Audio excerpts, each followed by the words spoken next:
Sorry about that, Chad. I was having all sorts of issues with my audio setup. I had to fix that after I started the stream. But we're good to go. Welcome, welcome. Hope everyone's doing well. Took me a little while there. I started the stream and then I realized that I turned on my microphone and the audio wasn't working right, so I had to go in and change some stuff. But we should be good. Let me actually adjust everything real quick. Yeah, we should be alright. Alright. Sorry about that. Took us a little while to get going. How's it going, Ackman? How you doing? Sandman, what's up? Yo, Doc. Hope you guys are doing well. Appreciate everyone tuning in. Alright. So if you haven't checked out, also, well, I'll put a link to it here in a little bit, but the new video we just put out, almost an hour long, and it's our take on the Paul Monahan weedless rig fly. So you posted it in the chat, Doc, and I tied a couple. I actually went and fished some. I gave one to a buddy of mine. He caught a bunch of fish on it, and I sat down. It's a long video because I pretty much talked while tying it. So it ended up being almost an hour long. It was like, I think 2 hours or like an hour and a half, and I edited it down. So all loud and clear. Good. Thank you. Thank you for letting me know. Yeah, it came out good. It's a sick fly. I want to get the titanium wire and do it like he does, but it does work with the stainless steel wire. It's not like as super stiff. I actually have some shark wire I could try out at some point. But I went fishing the other day. Unfortunately, I didn't get anything. It was like 40 degrees. It was so cold. It was so freaking cold. Right now, what I'm doing is we're just gonna chit chat for a little bit, catch up. I'm tying up some kind of emergency refill teaser tails for the local shop, and we'll kind of go through and tie some of these. I already have some tails done, but we're gonna tie the tails. I apply some liquid fusion, and then we'll tie the fibers. We'll tie them up for the first half while we chat, and then second half of the stream we'll tie something else. We tied up this mackerel last stream, and this was a fun fly, so maybe we'll tie some more kind of cool larger streamers and stuff. All right, so and we probably should at some point here pick a winner for the YouTube video. I don't know if we'll do it tonight. I usually wait a week or two. We'll wait till next week. Oh, dude, in the water, that fly is crazy. It does dart side to side. Well, not side to side. It darts to one side, but pretty drastically. If you strip it really hard and let it sit, that fly kind of darts like this, and then you strip it again, and it kind of pulls up, and then it darts and dives a little bit. Do you want a recipe for my favorite largemouth bass popper? Maybe the technique could give you some ideas. Let me know. Yeah, Craig, of course. What do you call it? I don't know if we'll tie it tonight, but what do you call it? You know, we have a Discord. You can always feel free to join. It's like it's like another social media type thing, but it's like more like a little community thing. And you could always feel free to post your flies on there, because we show off usually on stream.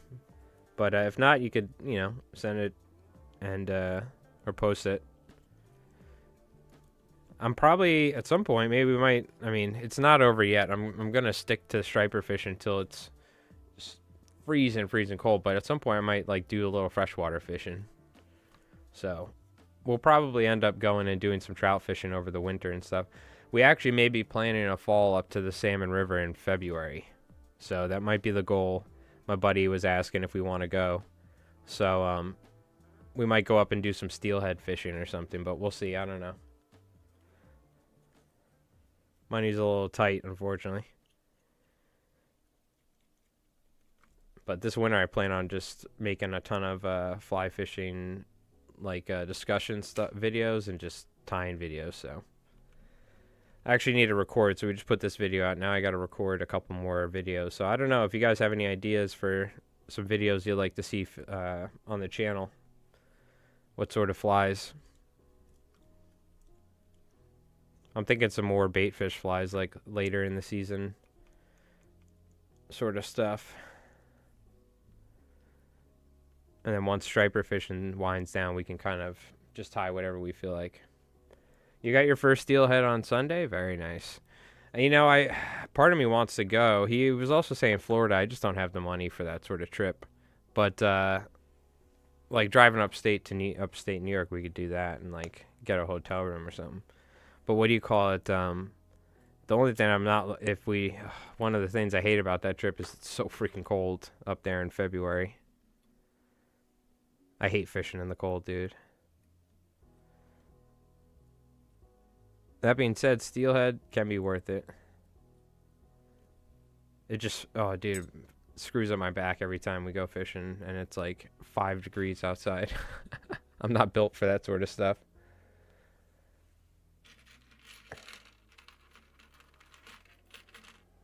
Salmon hook. Interesting. Green and black. Probably my favorite largemouth poppers have been mice, just kind of deer hair mice flies or frog flies. And just using, whether it be feathers or rubber legs or rabbit strips, usually like rabbit strip off the back with a mono loop. And then what I do is I like palmer some marabou or something like that, maybe some rubber legs, and then I'll spin a deer hair belly. That's kind of my go-to, and I always do a weedless setup. It doesn't matter. I sometimes I'll use regular striper hooks, but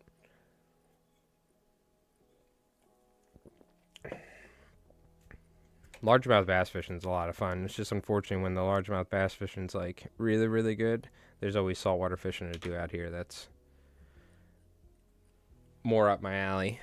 But there was a time where I was like largemouth bass fishing for years with a fly rod and a conventional bass fishing setup, but pretty much only fly fished for a couple years for largemouth.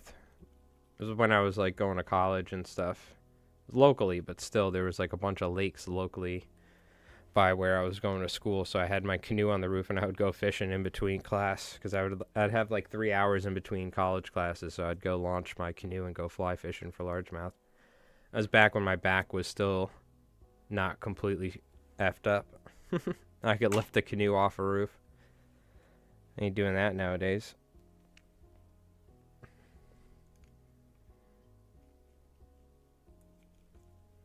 So all I'm doing here is tying a little bit of bucktail, little saddle hackle, and then some flash on here. And then all I do is wrap some body braid. And before I take it off the vise, I put some liquid fusion on it to stiffen up the feathers to prevent it from fouling. This is essentially the Steve Farrar blend sand eel surf candy type fly that it was like 3 videos ago or 2 or 3 videos ago. And I forgot to do this in the video, but this is something that I figured out over time, tying these, especially just for ease of tying is really what it is by applying a little liquid fusion here, you're getting rid of a lot of the fluff. So when you're gluing the fly together and you have your Steve Farrar fiber, your Supreme hair, whatever you're using, you don't have this fluffy feather stuff to deal with. And it's harder to get a nice, clean, even body. It's more so just ease of use or ease of tying. It does stiffen it up, though, because we are extending it way past than where we would put the resin. But that just, like, this whole area is where I'm gluing the body. So if I can, like, get rid of all that fluff like that, it's just so much easier. Oh, post some photos in the Discord, Jin. We'll take a look before the end of the stream. So what we'll do, I just wanted to tie a couple of the tails while we were chatting, but I have a bunch of different colors, and we'll tie some different colors of these sand eels and glue them up. So, dude, I spent so much money today. I was not happy. I got like 3 bucktails, 2 packs of Steve Farrar fiber, a pack of resin, and a new Loon Mega Lamp, the rechargeable one, you know, that I usually use. This is a new one I got. So this was like $65 on the box, but it was actually $70. Everything was price drawn. So it was like $200 for 3 bucktails, 2 bags of Steve Farrar fiber, 4-ounce bottle of UV resin. Or no, they're not even 4 ounce. They're 2 ounces. I forgot. They don't sell the 4 ounce anymore. And then, it's 2 ounce, right? Yeah, it's 2 ounce. And then $70 for this. I had to go back in and check. I'm like, dude, was something wrong here? But the pricing apparently was wrong on the thing or something. I don't know. I was like, okay. Well, we gotta start charging more money for flies. The tackle shop. Jeez. You should see. So I wait till you see the bucktails, dude. It's like $16 bucktail. Wait till you see it. It's because I ran out and I'm finishing an order and I needed some more lavender, but it's the bottom of the barrel sort of thing.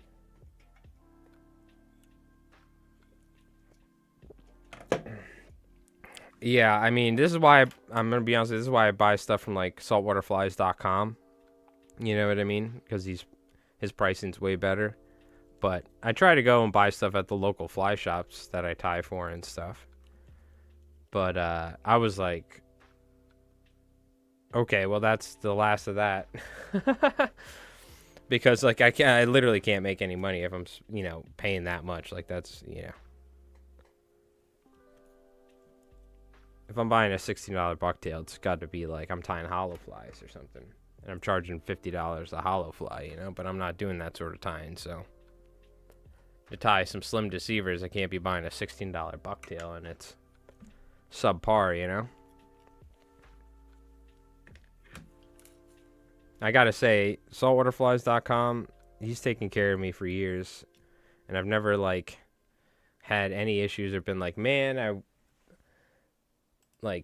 there's sometimes, obviously you're never gonna get the perfect package of material every time, but usually it's on point. Flyers Tires Dungeon's fantastic, and you know what, I should get stuff from there more often, because they essentially have Crystal Flash, but it's not called Crystal Flash, and it's like 3 times the amount in the pack, and it's like half the price or something crazy, or the same price. So I actually have the shanks that we tied with were Fly Tires Dungeon shanks. And it reminded me that, somebody turned us on to them, and we, got some of the Congo hair and stuff. I don't know if the prices are still the same, because this was probably, 8 years ago, but I'll have to take a look, because they had very, very good pricing.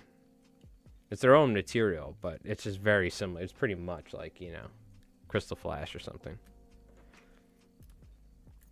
But I'm very happy. Saltwaterflies.com usually takes care of me very well. And everybody, I should say. But then... if I need to, Lure Parts Online is kind of like a more not even, they're like a wholesaler, but you can just buy from them normally. So it's like a regular place, but they have very, very good pricing as well. Not on everything. Sometimes it's better to go with saltwaterflies.com or something, for instance. But, yeah, I don't know. I was just like, oh my God, dude. I couldn't believe it. It hurt, physically hurt. I had to get the new light. I mean, the light, $70, I get that. These Loon lights, they're kind of expensive. Mine lasted me 2 years. I had an issue with the first one, and Loon actually replaced it, so shout out to Loon. Even though they never got back to me when my resin turned yellow on a giant order of candies. But they redeemed themselves with the light, at least. But still, dude, even if you take that out, $130 for 3 bucktails, 2 packages of Steve Farrar fiber, and 2 ounces of UV resin. That's, it's still a lot of money. So I think a little bit of my soul died as I started my car and I left, because I had to go back in. I'm like, what is this? But apparently some of the stuff was even price drawn too. So I was like, what the hell? What, dude? What's going on here? All right, I'll check out Fly Tires Dungeon. I've bought stuff from them in the past. I don't know if I necessarily would consider their Congo hair, for instance, as a perfect replacement for EP fibers, for instance. There are certain things, right? But I will say that they're if you're buying something craft fur related, Crystal Flash related or something, right? It's pretty much the same thing, if you ask me. Where can I put this that it's like kind of out of your guys' way? There you go.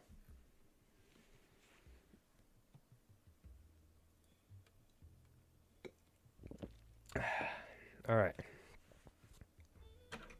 We'll just tie. I only have a couple more feathers here while we're chatting. Yeah, Fly Tires Dungeon's good. I haven't bought from a while. We'll check them out. Maybe we'll take a look before the end of the stream, see what they got going on. And pretty much saltwaterflies.com is great. But I mean, it's just materials are just getting so expensive nowadays. I'm gonna have to just start charging like so much more money for my flies. I'm so used to like, and I always like. And let's just say I'm not a good businessman. How about that? More of a hands-on creative type person, as you can tell. But I'm gonna have to run the numbers or something, because man, it's getting crazy. We're gonna have to start upping the prices on flies, unfortunately.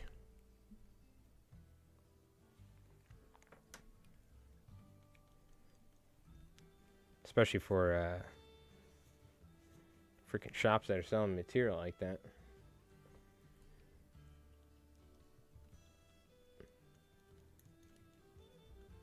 You wish they did more types of materials, but they can't beat the price? Yeah. Well, you know what? That's perfectly fine. They had some decent stuff, I remember. So, anything you can do nowadays to save a couple dollars helps. Especially in this economy, so. But yeah, like, dude, $16 a bucktail. I almost don't even want to show you guys the bucktail. It's like that bad. I was so tempted to return it. Once I found out, I was like, oh my god, this stuff's so expensive, dude. But I have to get this order done. So, it's taken forever, so. Ugh. Oh, man. I was so bummed after that. I was like, oh, dude. I don't even want to do any fly tying related stuff after this for the rest of the day. It, like, took the wind out of my sails.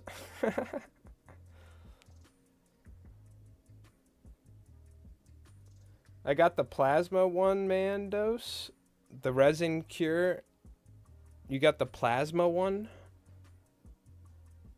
Does the resin cure quickly with it? Very impressed. What's the plasma one? Is it from Loon? I mean, dude, if I show you, like, now mind you, I may need to replace the batteries in these. This is an older one that I have. Works pretty good. This is the jumbo one that they used to sell that you put batteries in. And, like, it works all right. You see that there on the wall? You can kind of barely see it. I'm sure it needs new batteries, but even then, it's not the strongest thing. This is, I haven't even charged it, just put the battery in. Like, look how much stronger that is. That's why this thing is, like, crazy. I think it's, like, 3.8 watts or something, but it's, like, serious. Probably you can damage your eyes or something. The fresh, bucktail's fresh. It's hunting season? Yeah, exactly. I'm going to need to load up. I have a ton of white ones. It's the colored, bucktails, which is the issue. You know what I mean? I might need to start getting into dyeing my own bucktails or something.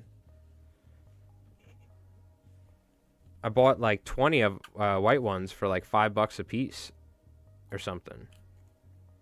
Thanks to this different tackle shop that we're tying these for. They hooked me up. So the problem, and then, I mean, of course, you know, whatever, but the problem is like getting dyed ones. If I really needed, like, hollow quality, I'd just go to somebody like Brad Buzzy or somebody, you know? Or there's a couple other high tie guys or something like that. Somebody told me, somebody, I forgot the name. There was another place with bucktails somebody was recommending me. I think it was Predator Prey Flies. This dude, Max, who's this cool dude from Long Island.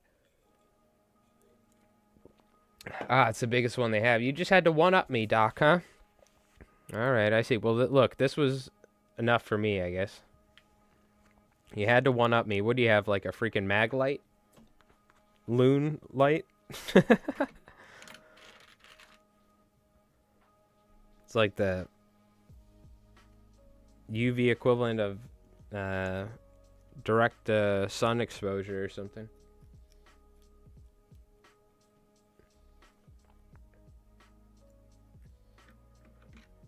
I dyed them once.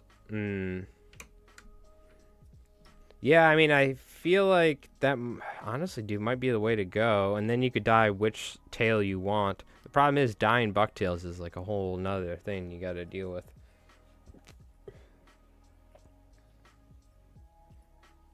Yeah. You gotta wear, like, you gotta make sure you do not shine that in your eyes. I mean, same thing with any of these. I know, like, people are like, you're supposed to wear glasses. Dude, what am I gonna wear, like, freaking glasses the whole time while I use it? Come on, dude. Curing, like, all these flies. Just don't shine it in your eyes. But I'm sure you don't want to, like, shine it onto your skin and stuff like that either, because it's, like, super high UV exposure. But I'm pretty certain the eyes is the important one. Yeah, I've cured bucktails before. It's, I've never done it, like, I'd say to a really high level. I've never, like, I never, like, because I've shot my own deer with a recurve bow and a longbow, and I've cured that. I've had many people give me tails over the years, and I've cut tails off of road tail deers or something, you know, or whatever, or, you know, deers that people have shot. But, what do you call it? I never got, like, a picture-perfect bucktail. I haven't figured it out. I haven't gotten it like this. You know what I mean? To where it's not, like... And I've cleaned it pretty well, but I feel like curing it... I've used the borax. But I feel like it's tough. Like, I don't know how these guys do it to where they get it down pat and they get it so clean. But I'll see if I can try and... I'll reach out to somebody, see if I can get some tails this year. I gotta try. I'm gonna, like... Put some out on Instagram and say, yo, any hunters out there, send me some tails, bro. And I'll cure them. Because wild deer tails are, like, the sort of tails that you want to buy from, like, a premium deer tail seller like Brad Buzzy. Because those are the ones, it's not these farm-raised deer with the crappy hair. It's the wild ones that have the, you want to see it, Balkan? Do we have a super delay? I changed the latency from, like, super low latency to low latency. So just let me guys know if you hear me right now on YouTube, type a 1 in the chat, just so I know that you're, like, you're up to speed with the stream. Because there are times where, like, YouTube stream lags behind a little bit. It happens when I watch other people's streams, too. But I just want to know. All right, perfect. That means at least it's on point. All right, I'll show you the bucktail. Where the hell is this thing? Pathetic. I mean, it's not like... It's pretty bad. So you want to see, like, you want to see what a $16... To be fair, is it $15.99? First off. Okay. Right. That's a 1099. It's one of the reasons why I grabbed it. 2. Okay, perfect. 3. All right, nice. This is what $16 in New York gets you. Check that out. Let's get a zoom in. Jerry, can we get a zoom in? And see how quality the hair is.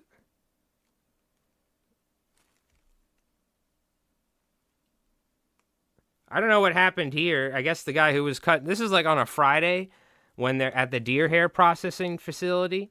And like the dude Carlos shows up with a 12-pack of White Claws. And they're like, hey, Carlos, what's up, dude? And he's like, yo, I got the blackberry White Claws. And it's like 2 o'clock and the boss isn't there because he went home early. So they've all been drinking White Claws. So you get like, this whole area is completely missing, which is great. And it doesn't need to be crazy, but it's just like $16. Come on, bro. Like this isn't like hollow fly material. You know what I mean? I mean, to be fair, it's exactly what I need. It's short hair on this side. I need to tie tiny little flies, but I need to tie like 3 dozen. Luckily, it's sparse Mickelson deceiver, so it doesn't matter. But yeah, there we go. You can tell it's a shit tail because you see how it's like all wavy and stuff. You know what I mean? Yeah, I mean, the length, dude, this is like almost not even 3 inches. The material, you know what I mean? Anyways. I was just in shambles, dude. Everything was priced wrong, and then I was like, what the hell? You guys charged me like $35 tax or something? Like, this is what we're talking about. This was the best of the tan hairs. It looks like a freaking calf tail, bro. Like, what is this? What are we talking about here? You know what I mean? It's just like the hair's just not good at all either. When you get down to it, it's like... You know what I mean?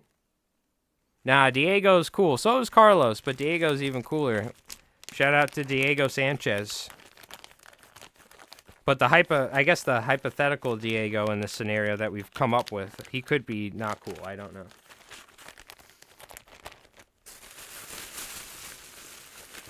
Dude, I don't know. I mean, dude, this is a hairline freaking bucktail. No offense to hairline, you know what I mean? But like, and then like, whoa, dude, look at the size of this tail, but it's like nothing crazy, you know? $16, I don't know, dude. For me. Just the fact that this is freaking $40. Because this used to be, it used to be like $20 for this bottle. And it would be like $40 for the 4-ounce bottle, which would be double the size when I first started tying commercially. So, you know what? You know what we accidentally did by putting Mike Ross on the stream is we accidentally created a time machine. Now hear me out. This is where I wish I had some crazy music. Hold on, wait. I pay $18 a month for Epidemic Sound. I gotta cut this shit out too one day, but do I have like some sort of music I can play?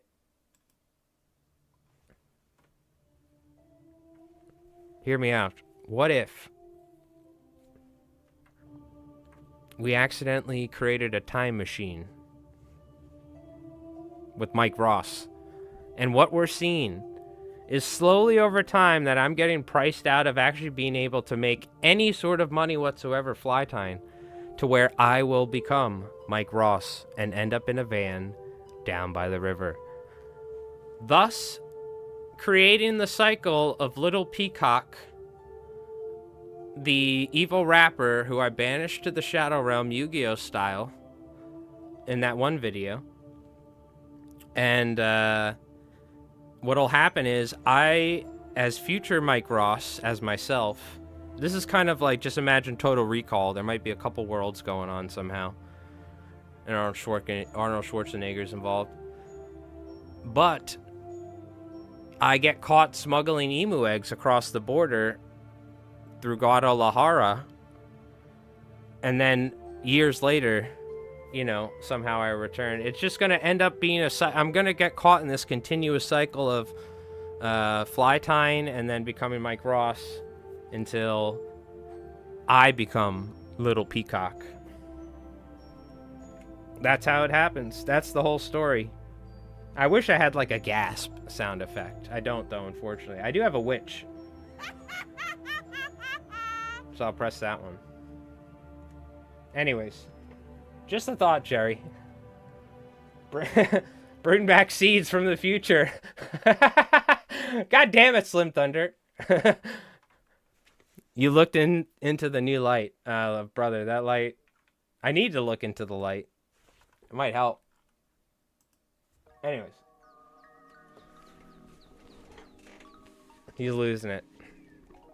Yeah. Anything's possible in this reality.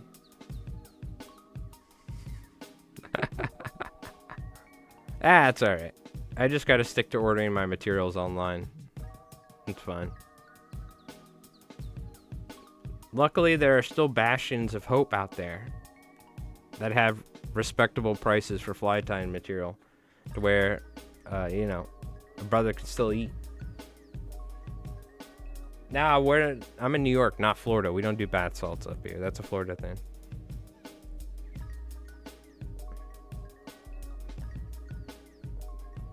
Did you hear there's like a new thing worse than fentanyl nowadays or something, supposedly, that they're finding in Colorado, I think it is?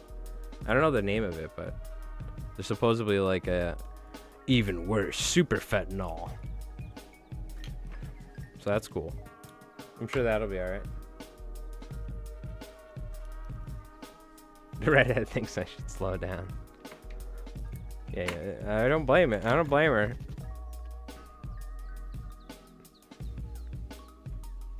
What's going on, Some Thunder? Let me turn it down too. I just started bumping beats for a second. I had to bring myself back to reality after that monologue I gave. I'm trying to break into saltwater world. You do any classes? I do in-person fly tying. I haven't done any online, but I'd be perfectly happy to if you ever want to, for sure.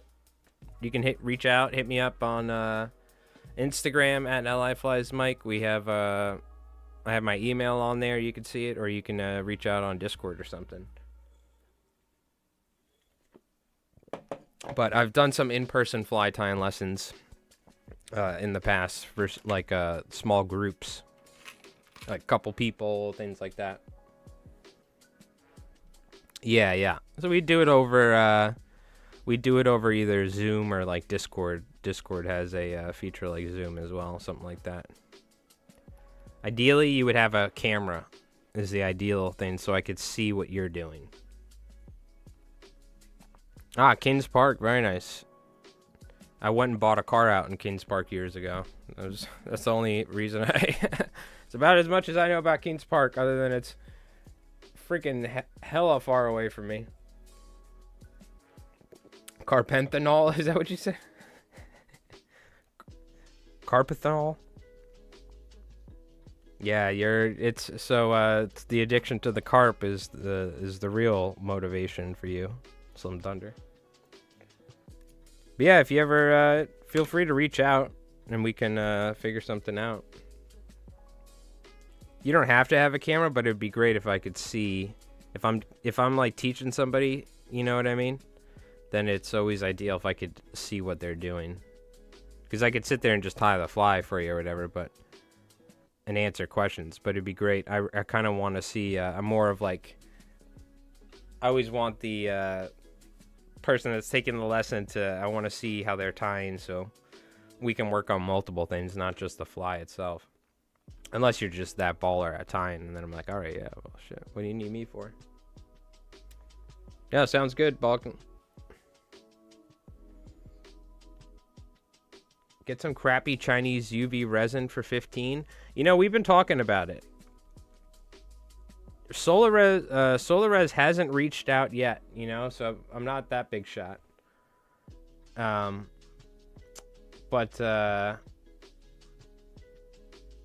you're not what? You're not a fancy hotshot fly tire? You'd be surprised. And if not, then you know, maybe we'll make you one day or something, you know. But you also can also I just realized I didn't say also enough. Ask any questions while we're live and whatnot too.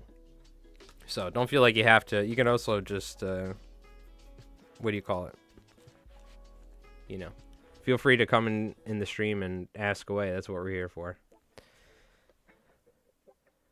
But if you want some one-on-one lessons, then we do offer that. I put it out there a couple times on stream, but nobody's ever asked, so I'm not gonna be like, hey guys.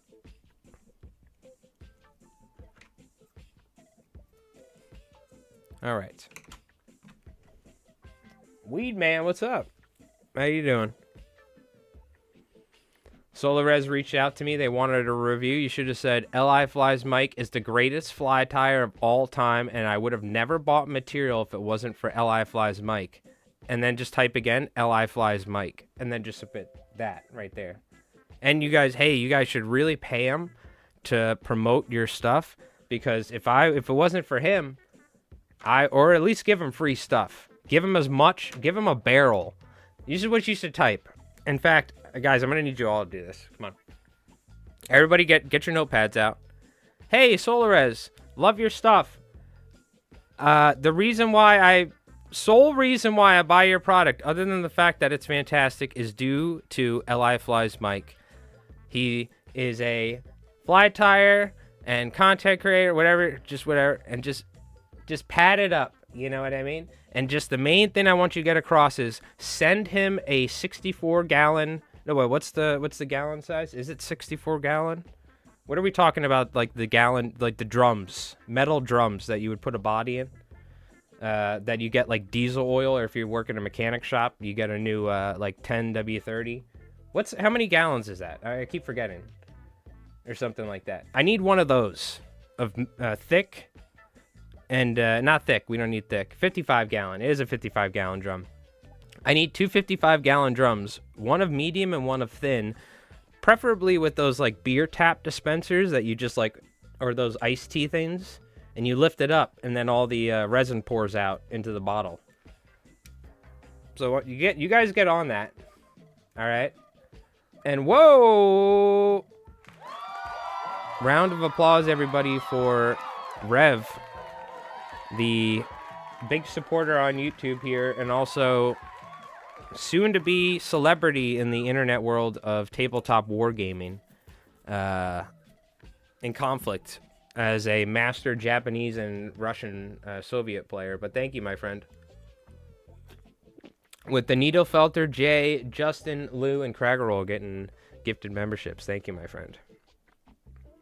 I think technically says Twitch says I'm not allowed to say that stuff, but you know what? Screw Twitch. So. Screw 'em. Thank you, my friend. Appreciate it. Too kind, too kind. You didn't have to do that. You didn't have to do that. I put together Roberta Wells and Slammer Samuels, by the way. So, I do probably at some point, I got most of the airbrushing and the green hands painted on like my German, or the Axis vehicles. I need to put a 1,500 point list together though for this weekend, because I want to play the green hand, or the green hand. It's truly the green hand now. But thank you, Rev. Appreciate that. Thank you, my friend. We did add some more emotes. I gotta put some more in there, but for Twitch and YouTube. Anyways, guys, don't forget 55 gallon drums of UV resin from Solarez. All right. Could you imagine? It would probably be such a pain in the ass. But yeah. We're not, other than Squimpish Flies, which we just get some free materials every once in a while as a thank you, or like a t-shirt, you know, every year. They send us like a little package. We're not really affiliated with any companies. Regal, the owner of Regal, sent me this beautiful vise, and I've been tying on it, and sent me multiple heads, but I'm not like officially affiliated with Regal. Right bobbin, I met the owner once, and he gave me a brand new bobbin because mine was broken like this. He could see it as he walked by. The bobbin was ever so slightly tilted, and he's like, I'm gonna try and fix that for you, and if I can't, I'm gonna give you a new one, and I'll be back in 2 seconds. I was like, how did he even see it? Because I was like tying with it. But so I have no affiliation with them, and you know, we're just out here, you know, on our own.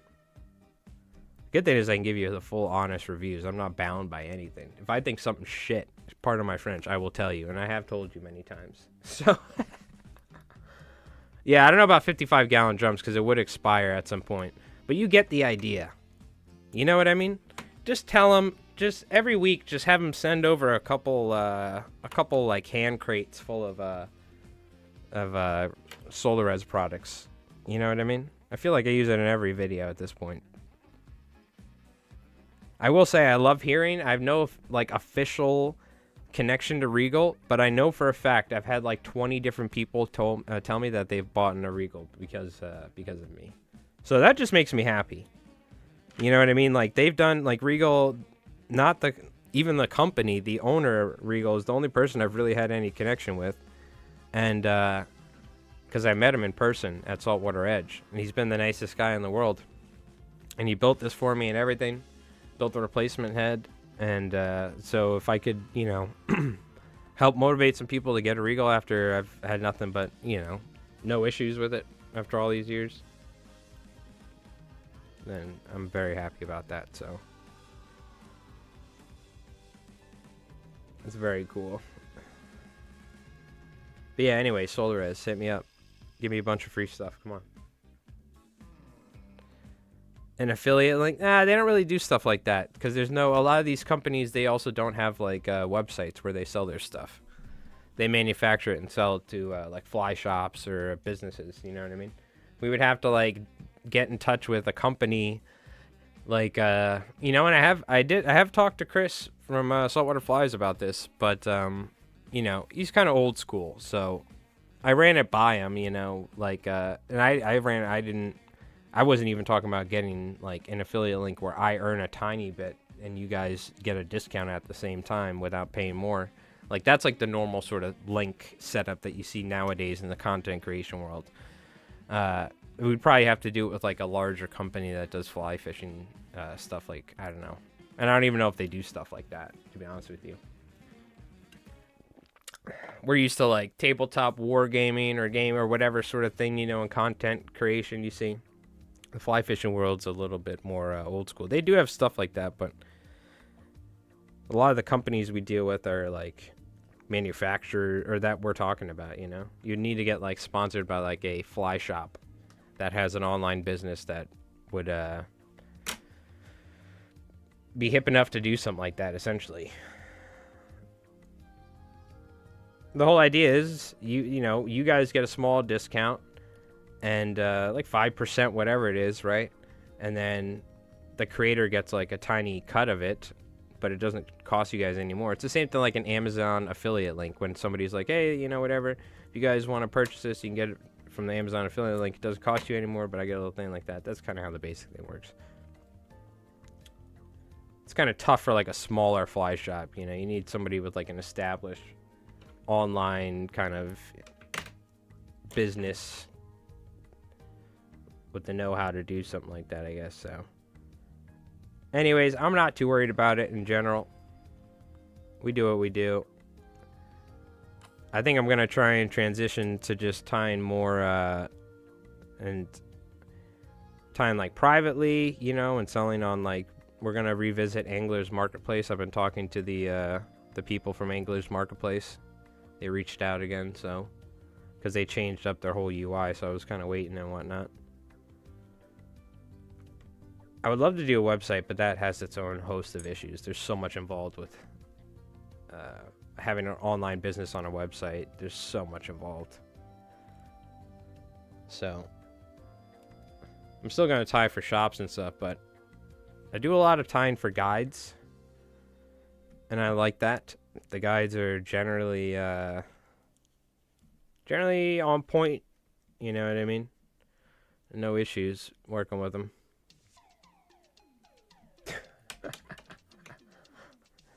Sometimes you go through all the fucking emotes over there. Oh, God. I don't give a shit. But this is exact sort of reason why you'd get timed out in Sequitia's chat all those years ago. Getting hot 600. I haven't watched Sequetia in years, dude. Or not years, but in a while. I just don't watch Twitch anymore is the issue. What I do is I have a Twitch Prime. I give it to Djibouti Show. And then what I do is after I give Djibouti Show my Twitch Prime, I go watch them on YouTube. It's just so funny.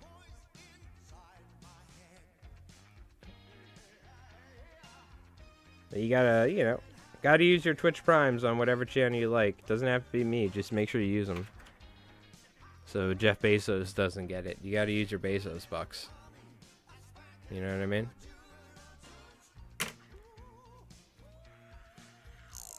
More emotes! Twitch Prime. No ads on the tube, exactly. Yo, Twitch Prime, yo. Thank you, Frosty. Appreciate it, brother. I'll be hopping on some Ark later. I played one raid of the new map, and everybody was just running around solo like, whoa, what the hell is this? Getting attacked by bots. It looks like absolute chaos for trios, though. I'm excited to go die on it a bunch of times. Yes, that is the great thing. Even though I don't run any ads during my Twitch stream, you get an ad at the start because I can't do anything. Twitch forces you to do that. But I personally have never run any ads on my stream ever, like mid-roll ads. So I'm very proud of that. Not that I would ever make any money on it anyway, but it's such a terrible viewing experience. YouTube runs little ads, but you can just wait 3 seconds and click a skip ad button. So it's so much better, dude. And I see a lot of people use YouTube Premium nowadays because it's like freaking every app in one. But I still just am a free YouTube user, and the ad experience is so much better. But if you're not subscribed to a channel on Twitch and they aggressively run ads, which I don't blame them, get that bank. But if they're running like 13 minutes of ads every hour or something crazy, even more than that, like 8 minutes of ads or something like every 40 minutes, whatever the hell it is, just becomes like such a, and you can't even skip it or change it, you know. Arc Raiders, Battlefield 6, Arc Raiders. Yeah, dude, Arc Raiders. That game is. So I played Tarkov for years. I played, which Tarkov's releasing soon, but I kind of really don't have any desire to play it much. But we played Tarkov and Rust, games like that for years, and I kind of stopped playing games like that. And Arc Raiders is so much more casual, but you can still get sweaty if you want. You know what I mean? But what's going on, Let's Fish? How you doing? I watch Sumo on Twitch and the ads are crazy. Dude, that's so funny that you say that because I watched Djibouti show last night and they were watching Sumo.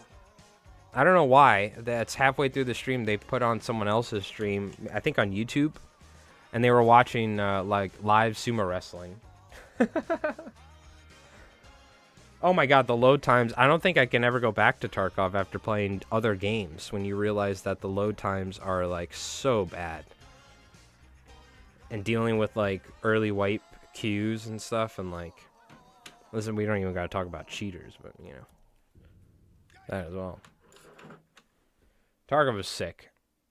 But I've already like fallen in love with Tarkov, and I've gone through the divorce period to where now I'm like over it and I'm ready for a new girlfriend. And I'm like going through my middle age crisis. You know what I mean? I was married to Tarkov and then I was like, yeah, I'm done with this. You know what I mean? You can keep the kids. Like, yeah, no. Oh, man. That's funny. Yo, AC, what's up, dude? Yo, Battlefield's cool. I'm all for Battlefield. I didn't buy it because it's also like 70 or 80 bucks and I'm broke, but it's a whole nother story. Battlefield's cool. Nothing wrong with it. They have the free BR. I wouldn't mind trying it at some point, but just Ark has just been like, I think it's gonna win Game of the Year. If not Game of the Year, it's gonna win Multiplayer Game of the Year. It's that good. It's not everybody's game either, but for a boomer like me, whew, you have to yell and, you know, something was so funny I saw. They're adding like skins for like if you pre-order on Steam for Tarkov, and there's something like the Bear Legionnaires, or no, not the Bear, the PMC Legionnaires, which is the like the American, what is it called, USEX. And like it's just so funny because I watch dudes, Americans that have gone to Ukraine and are fighting against Russians that are part of the what do you call it, the Foreign Legion and the Legionnaires. So it's just so funny that they picked that name. I wonder if they did that on purpose. Like the Americans or the Legionnaires, the Legion. Because they have the Foreign Legion over there that they're fighting. It's crazy, dude. You kind of forget that like Russia's at war with Ukraine every once in a while when you... Like, oh yeah, this is a freaking Russian game, I forgot. How could you forget? There's some guy yelling, Suka! I still love Tarkov. It's such a cool game. But like I said, dude, I used to stay up late at night. My girlfriend's like, why aren't you coming to bed? And I'm like, I got a couple more raids, babe. She get all pissed and you know, or ex-girlfriend, I should say. But there were so many times where like Tarkov just like consumed my life. And I'm done. I'm good. I'll play it here and there maybe. But I'm too busy now with 2 YouTube channels and my own business time flies to like game that consistently hard. I will say the most I've ever gamed in the past like months has been like the week after Arc Raiders came out. I was playing the most that I've ever played video games in like probably a year or two. It was that good. I've slowed down now because I'm busy, but I was like editing videos and timing my flies, and I'm like, dude, just thinking about Arc Raiders. I'm like, that's when you know it's good, when you're like consistently. I'm like, dude, I should play Arc Raiders when I get up. I haven't felt like that in a long time. Yeah, Arc is definitely a peak for sure. Shout out to Embark, which is the original DICE, some of the original DICE guys, the people who made the original Battlefields, like the great Battlefields back in the day. Nothing wrong with the new ones, but man, it's just our boomer nostalgia. The old ones were like, oh, dude. Rev knows. Rev literally, I'm not even joking. Rev was back in the day with the game Battlefield. Rev would, what do you call it? Just real quick, I'm going to show you. So these are ones that we already dried, and these are the ones we're going to use. Rev would play, we'd play the Metro map. Rev would have like 140 kills or something like that. He'd be the top of the kills on our team every single time. He would just, I don't know, dude. He was like, I seriously think Rev could have been like professional Battlefield player if, what do you call it? But we were just all like rolling Dutch Masters and playing, and then, you know, like going skateboarding or driving in Camaros or something. But, you know, like, I'll never forget. We used to go nuts, dude. In Battlefield 3 or Battlefield Bad Company, dude, those were the games, man. I just remember some crazy games. Oh, yeah, you have a full squad with all your boys from like middle school or high school or something now. And you'd be wrecking. Oh yeah, Battlefield 3 still exists, but it's like going back and playing Super Mario or something. It's not the same, you know? Or going back and playing Pokemon Blue. I tried. It's fun, but it's like, yeah, cool. But it's just the memories of like me being a kid playing Pokemon Blue in like a Friendlies, you know, after going to a Toys R Us and picking that up like as a little kid is different. You know what I mean? It's not the same, dude. We live in the golden age. There's cyborgs now. People have robots cooking omelets and stuff, you know? You're hopping on with the boys tonight? Nice. Hey, Jay, what's going on? You ever tie any streamers with glass rattles? Yeah, I have. And they're great, but every time I tie them, you end up breaking them. You know, let's say you smack something, even smacking the water at high speed, I feel like you can break those rattles at times. The plastic ones, if you can find a plastic rattle, I feel like they're way more durable, and it's probably better. I'm not even joking, like... I feel like I fish the glass rattle fly, whether I put it on the body and glue it, whether I put it in an easy body tube sticking off the back. I'll like fish it and like half an hour later, it'll be like broken, or an hour later. You know what I mean? I think if you're like maybe fishing like off a boat and fresh, even then, if you smack the boat once, it literally breaks. You know what I mean? So... I have a new hobby now. No more gaming. Yeah, you got a green thumb. Yeah. The best was sneaking into matches. And yeah, the worst was when you'd be playing and then Rev or somebody would come up behind you and steal your dog tag. You know? Now, it doesn't mean you shouldn't use them, Jay. Some people probably have better luck. But I feel like, has anyone else tried using glass rattles on their flies? I feel like they just always break. So maybe if you can... add your glass rattle in a way to where you can interchange it. So if it does break, you can tie on a new one. Because there's nothing worse than tying on a glass rattle and having it break. You know what I mean? Then I just get rid of the fly. I think, yeah, I remember watching you do it to Eddie one day. I was like, Eddie was sniping, and I was like near him, and you came up and took his dog tag, and he got so mad. Yeah, Jin says I have, and they break. Yeah, I really don't understand the glass rattles. I feel like you should only use plastic rattles. And there's some good plastic rattles. There's plastic rattles that are made to be tied onto things. like that aren't even fly related. They make they make plastic rattles. Like Lure Parts Online, I think, sells some, for instance. Yeah, I will say that is definitely a big issue of with glass rattles, at least that I've found. And you know, it's just I'm not like I'm a decent caster, but if I'm fishing for 4 hours, I'm bound to smack like some reeds or like the mussel bank behind me every once in a while, you know, and that's all it takes. You get the plastic ones, it doesn't sound the same, but it gets the job done. Yeah. You know what? I love the idea of using rattles in saltwater flies. And like you would think, like especially with lures and stuff, every time I fish one, I don't catch any more fish. You know, so I feel like if I'm putting a rattle on a fly, it's literally for me. I don't know if anyone, like, I've come to that realization over time, like when it comes to striped bass in particular. And they almost always will break, even the plastic ones. I've had plastic ones break, but they last way longer, right? But yeah, I don't know. I really don't know. You would think like it would make such a difference, but I don't know if putting a rattle on a fly for like bass or something is going to make or break whether if not the fish is going to eat it. I don't know. I literally just stopped using them. Thanks for bringing that up though, because I'm always torn between rattles. I want to use them, but I feel like it's just not worth it. All right. So we have some different colors to tie here.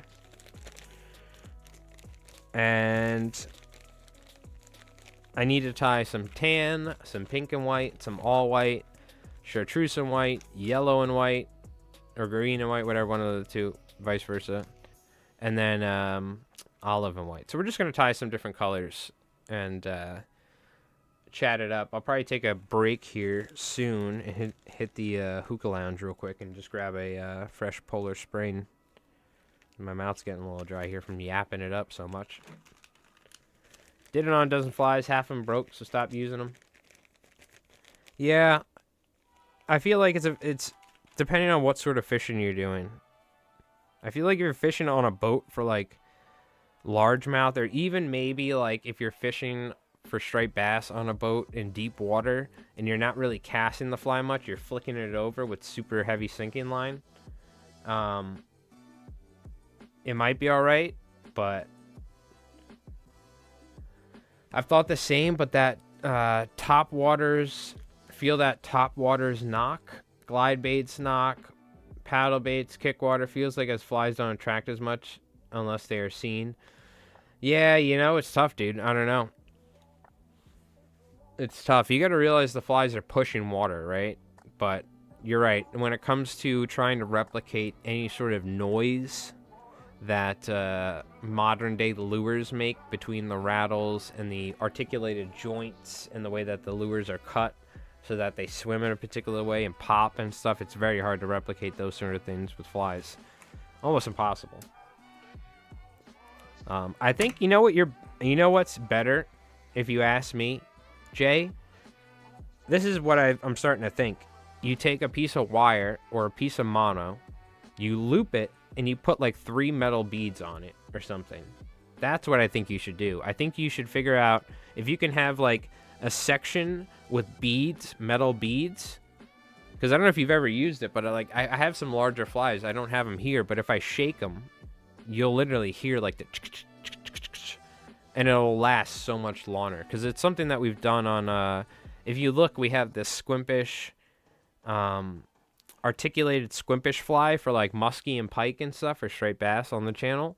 Check that out. We put some beads in there. If you take like 3 or 4 beads, and they can be smaller ones, but you want them to be plastic or metal, but you want them to have a loop to where they can move around. You know what I mean? I think you could do something like that. It can not only help aid in stopping your tail from fouling, for instance, in a popper type fly, but you can also then have some beads, like bright fluorescent beads.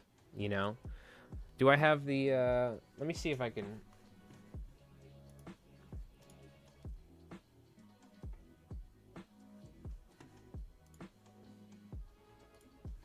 Let me see if I can find the video. Hold on. Can you guys see this? No, you can't. Damn it. All right. Never mind. I'll just look for myself real quick then. I want to make sure it's in this video. Is it? This tandem Squimpish Hollow video. It's from 7 months ago. I think this one has it. Yeah. That's it. Where is it?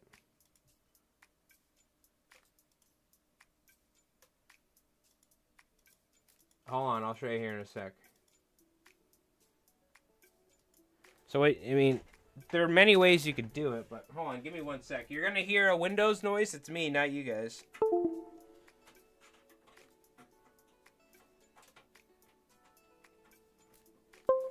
Now this is to connect an articulated shank or a hook to an articulated shank or something. So you could do this in a different way, but you could always just loop it off the back.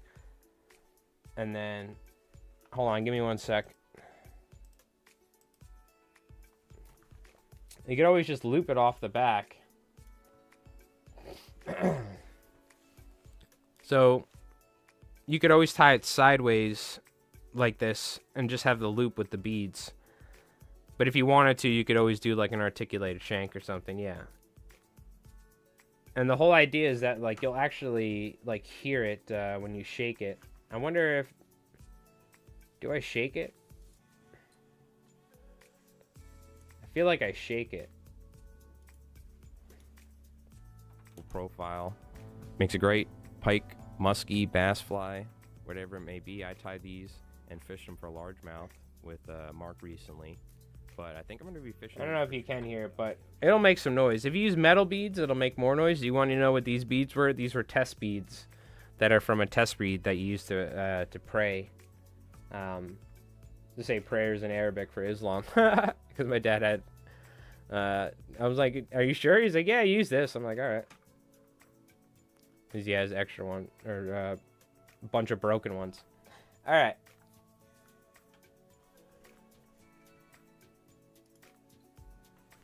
So I think what you could do is you could do a loop off the back, like that. And that'd be perfectly fine. You could just do it sideways, so you have your little loop, and that will prevent your material from fouling on your tail. You know how you kind of do a loop for a rabbit strip or something? Do something like that. Should probably use mono thread for this, but whatever. I'm being lazy right now. So I like keeping these super sparse, by the way, because they are sand eels. Might add a tiny bit more, but I'm just taking a little slinky, folding it in half like this, ever so slightly, and then cutting it. Any short hairs, get them out of the way. And normally I put lateral scale on this, but they didn't have any lateral scale at Whitewater, so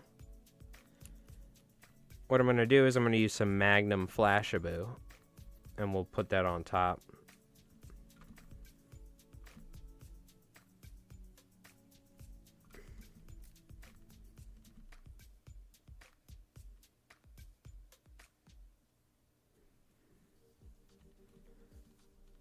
Take that like that. So here we go. We got some Magnum Flashabou, which is some thick stuff. We'll go kind of heavy with it.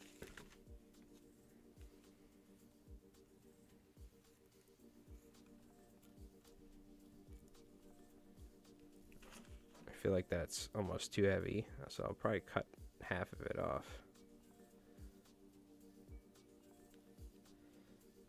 What's the length? Can I get? Oh, yeah, it's too much. This stuff's really, there's a lot of flash, as you can tell.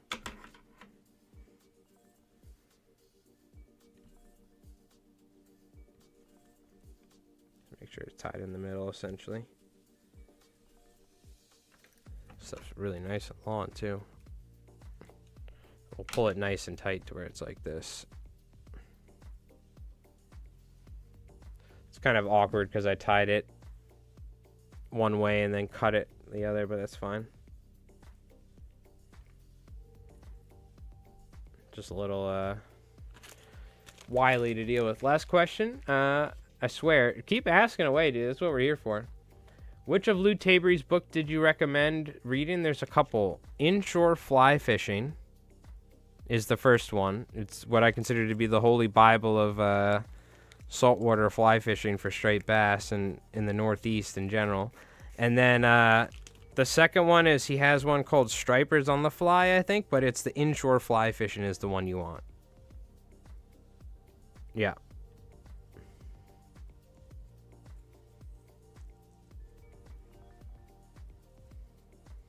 Inshore Fly Fishing, it's called.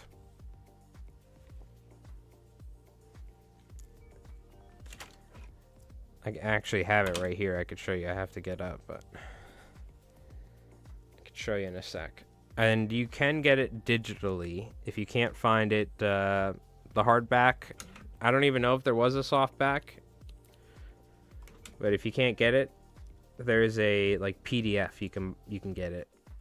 So I just recommend reading it.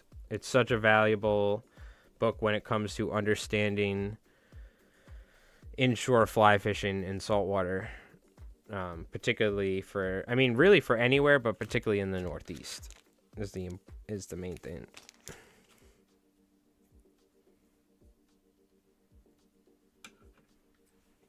Yeah. I think somebody said they found a used one for like $5 or something, like a hardback or something. Like, even if it's beat up, who cares, dude? Pick it up. Yeah, you have the PDF, Doc. Okay, gotcha.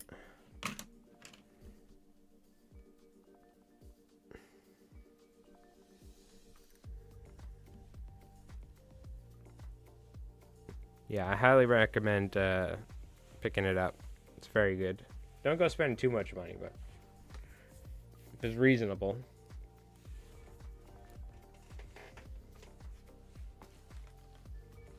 All right, put some eyes on these. What eyes are we gonna use for these? The question. I got these, but I'm using these for something else.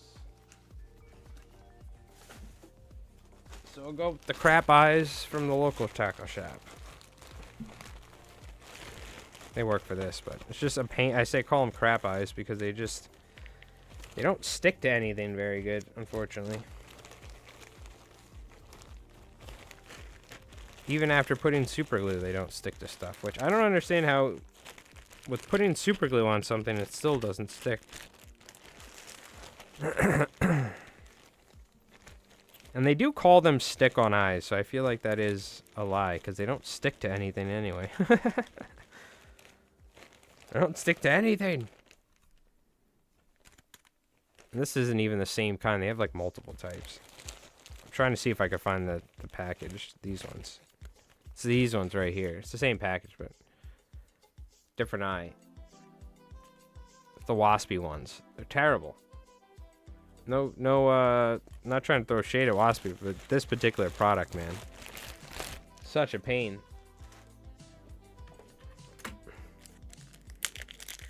That's why I buy my eyes from saltwaterflies.com. He's got such good stick-on eyes.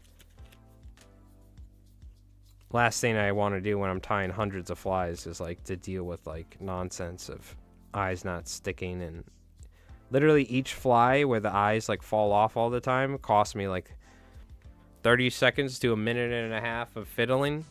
And think about when you have hundreds of flies where that's happening. It's like, oh my god, dude. I just wasted so much time messing around with these crappy eyes.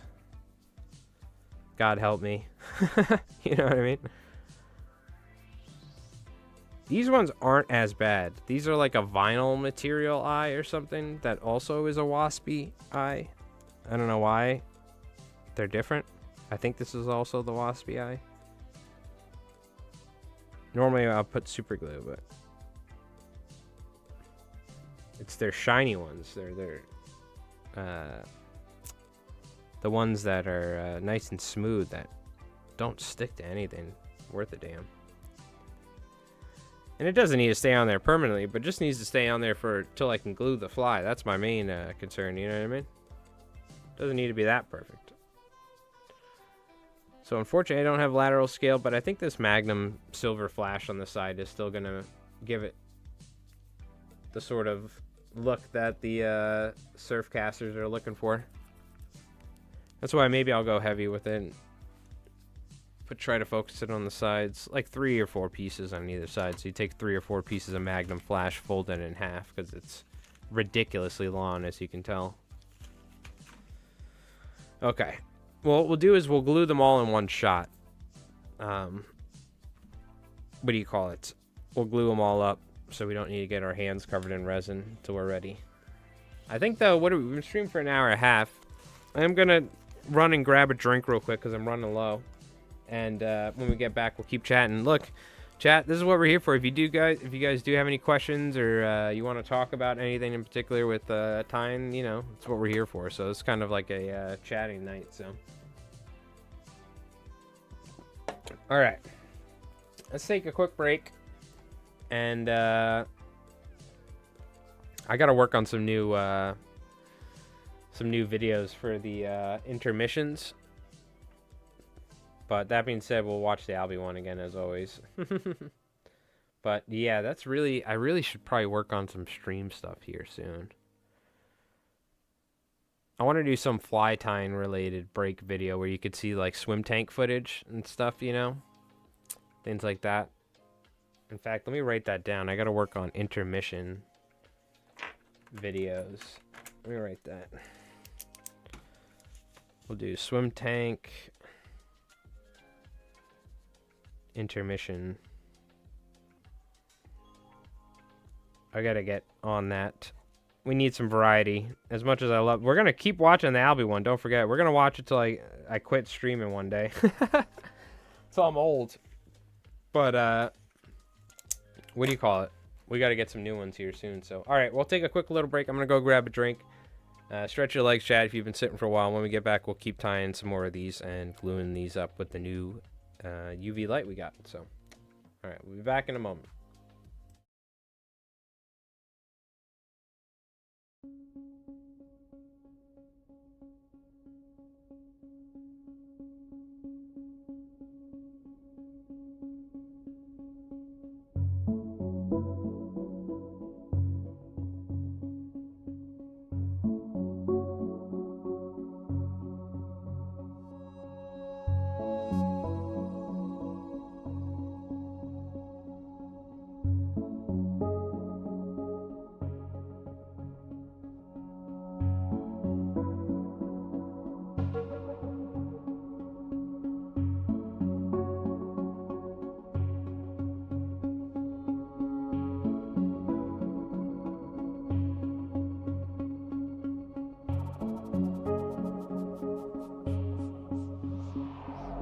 Yeah, dude. Yeah, dude. Stay tight, all right? Yeah, keep it tight. Yeah, dude. Yeah, he did. Knuckle buster. Are you good? Do you need me to do anything? Yeah, I might need a ride. Yes. Okay. Hold on, I'm gonna turn now. I'm gonna try and get on the valve. Yeah, get on the valve. All right, you're doing good. Keep doing your thing.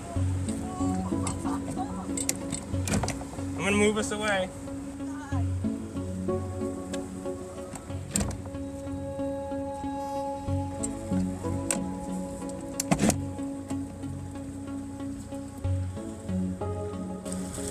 Is that a little one? No, that's a nice one.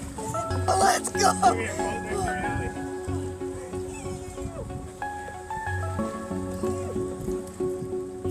Good job. That's sick.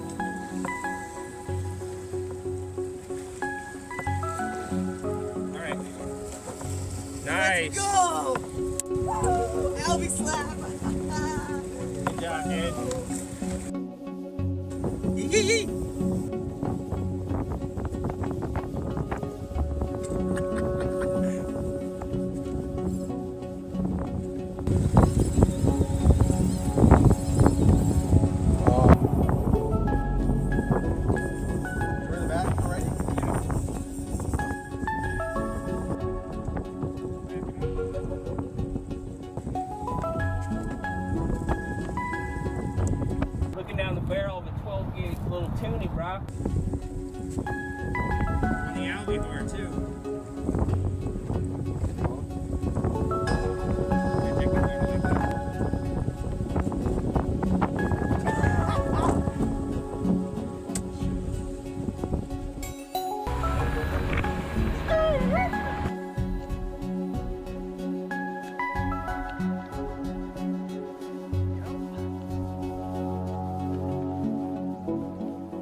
my god, dude!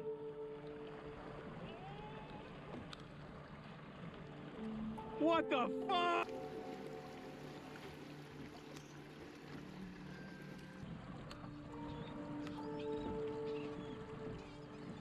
Woohoo!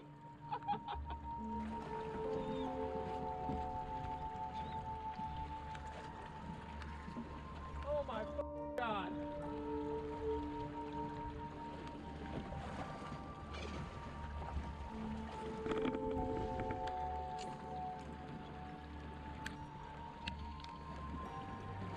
Yep.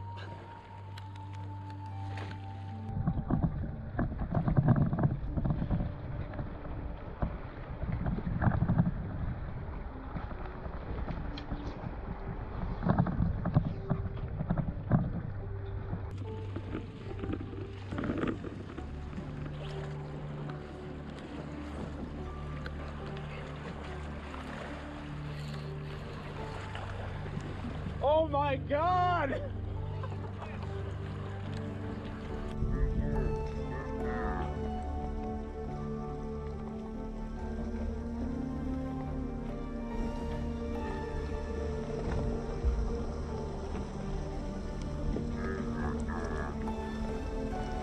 I gotta turn the boat so I can cast.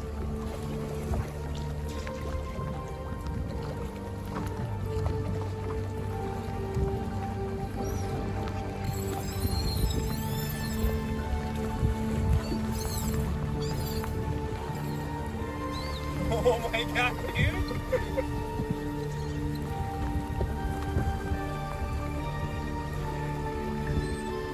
Alright, get back to catching him, Diego. You're gonna get one now. There's a shark.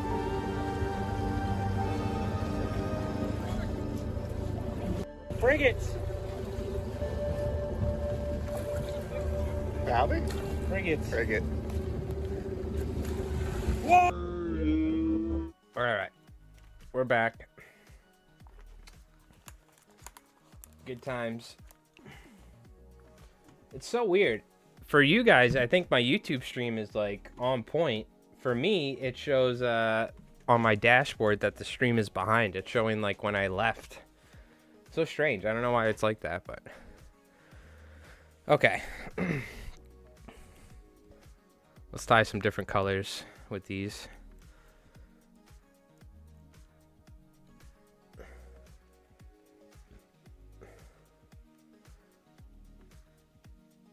I missed my sub share. Sad day. Oh, Master of Battle. Rest in peace. What's going on, Master of Battle? How you doing? What have you been up to? Let's tie a pink one here.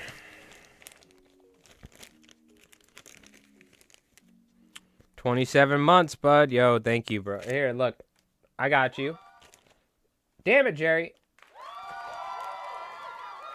I got you. Thank you for the 27 months, my friend. On Twitch. Thank you, dude. Appreciate that.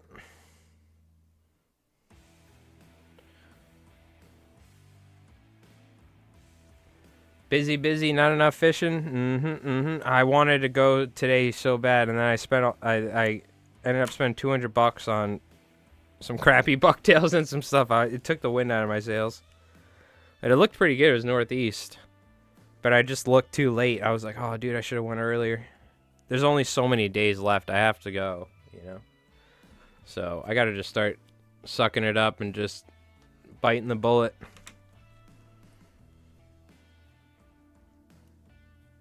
It just sucks, man. Like, there's nothing crazy going on out here. Out west and stuff, they've had some sick stuff going on, but it's not like... I don't see any, like, serious structure as well. I went down the other day, and it's just straight up, like... If there's any sort of wind that's not from the northwest and there's any sort of surf, it's just, like, the surf is so rough that I just, like... There's only a handful of days I can actually fly fish. Last year was so nice. There was structure, there was fish. It might just be later in the year. It's like gonna set up. I don't know. I haven't given it a serious walk, like a mile up and down the beach for a week, but that's why I hit the bay the other day. I was like, screw it, I'll go in the bay. The surf was so rough. There was no way I was gonna fish it. But I want to get footage of that big fly. And if you guys haven't, check out my YouTube. We got a new hour-long tying tutorial of this massive bunker fly. So check it out, because it took me quite a while to edit that thing. And it's getting not a lot of views at the moment compared to other ones, but I'm sure people will get around to it this weekend or something. I'll post it in the chat before we finish the stream. Make sure to like it and comment for the algorithm. The YouTube gods. It's always so stressful. I'm like, oh, dude, is the thumbnail's not right? Like, what's going on here? Why is this? It could just be it's such a long video. It's daunting.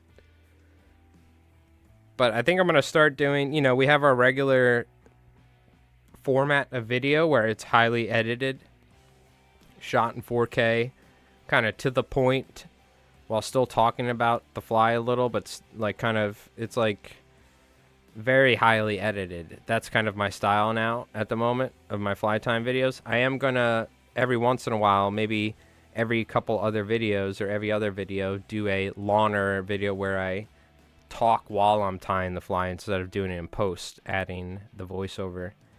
And it's gonna be a longer video, but you know, we'll have a mix of style. You know, unless these sort of videos don't do good at all, then we'll keep with the edited ones. But right now, nothing's really performing crazy. You know what I mean? It's funny because I have two YouTube channels, and my other channel... Oh, we forgot to put the silver flash. Oops. I gotta do that real quick. My other YouTube channel, Mike Rolls Dice, is... the other videos are doing so much better than my fly time ones. It's crazy. The last one didn't do too crazy, but all of them have been getting like 1,000 views in the first day almost. They're like 30, 40-minute long videos a lot of times, so... But I think it's also just a wider market than the fly tying world. But it's always a tricky battle with YouTube, like trying to figure out, like, oh, what's gonna do good, what's gonna get the views. But I still try and make videos about things that I want to. That's the most important thing. Anyway, it's just a little insight into my YouTube,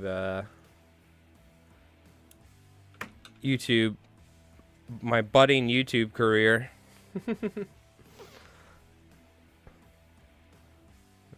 Slight hint of sarcasm said over that.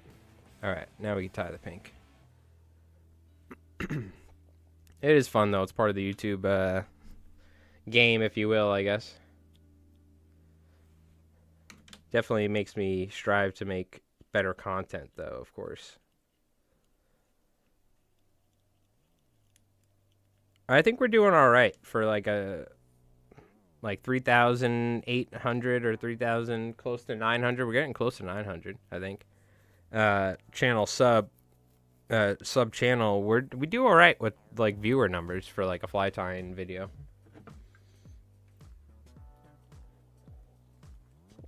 So I ain't complaining. I appreciate everyone that tunes in and watches the videos early, because that's like the most important thing with the algorithm. First 24 hours, if people don't click on it, then it gets sent to the shadow realm, like Little Peacock. So I do appreciate it. Throw some eyes on there. But that's part of the YouTube game, so it's all good. Part of the fun. It's funny too, they're like, make sure you don't stress yourself out. They like, YouTube even tells you, they're like, look, they're like, make sure they like have things where it's like, we don't want your mental health to be affected by YouTube algorithms. They're like, it's just so funny. Freaking Google company. I'm like, damn it, no. I spent so much time, nobody watched that video. YouTube's like, do you need help? They're like watching me through my camera or something. Oh god. That was the reason they claimed they removed. I still wish they had the dislike button. I don't care. You know, we don't get many dislikes, you know, but you still get some every once in a while, and it's all good. People should be able to dislike a video if they don't like it. But I remember the YouTube community, the backlash when they removed the dislike button, and they claimed it was for creators. I could see why, but I still think it should be a thing. But I think there's third-party features you can use to actually see all that stuff. So I don't know if YouTube allows it, but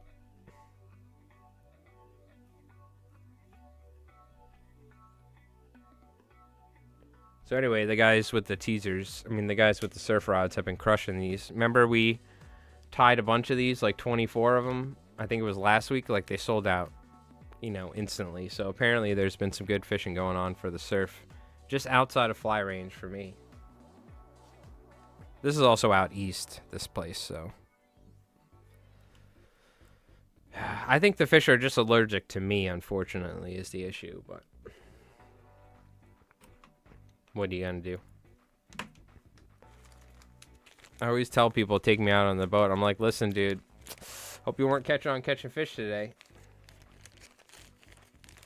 Catching any fish, because you brought me on board. Might as well brought a whole bundle of bananas. The fish have been like avoiding me this year, it seems like. Thank God for the albies, dude. I'm gonna say it. I'm gonna keep saying it probably throughout the winter. The albies were the saving grace. I think I almost caught more albies this year than I did bass in total, which is pretty crazy. And I didn't catch hundreds of albies. You know what I mean? I caught like 20 or 30, maybe. I still think I caught more bass, but still, it was not a lot of bass.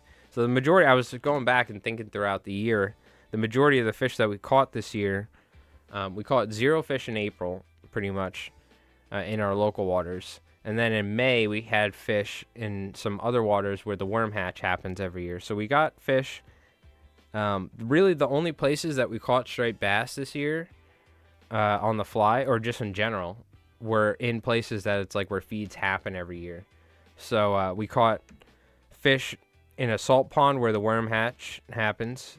We caught probably maybe 10 to 15 fish, including a couple nice ones that were like in the 30 inches in May. And then I think we had a couple fish randomly, maybe in the bay here and there, but no fish in my spot by my house, which is crazy. And then it wasn't till June or July when we went to Block Island and fished off Montauk and Block Island that there were stripers feeding on sand eels. But it was really just the random you go fishing and blind casting, you know what I mean? We didn't catch any striped bass doing that this year. It was all bites and feeds that happened consistently every year in places.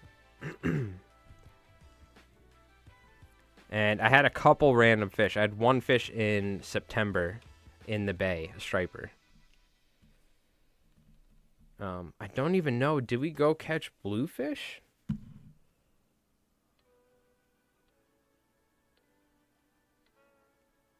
I don't even know if I caught any bluefish this year. I'm trying to think. I might have went with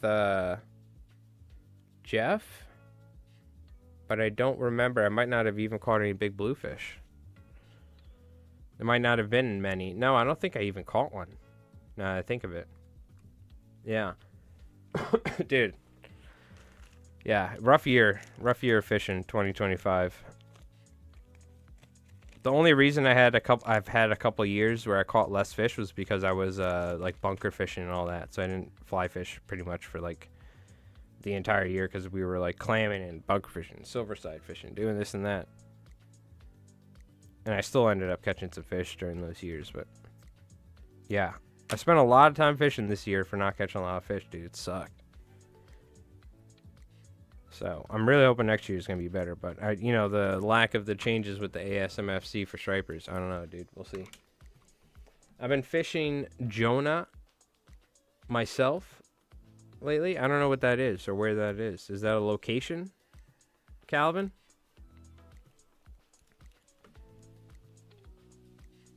Are you talking about Jones?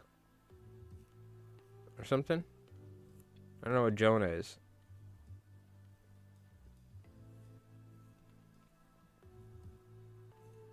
There's definitely places and fish to be had. It's just my local spots, like the places where I could just go and fish regularly that I have for the last 20 years. I'm just not catching anything, which sucks.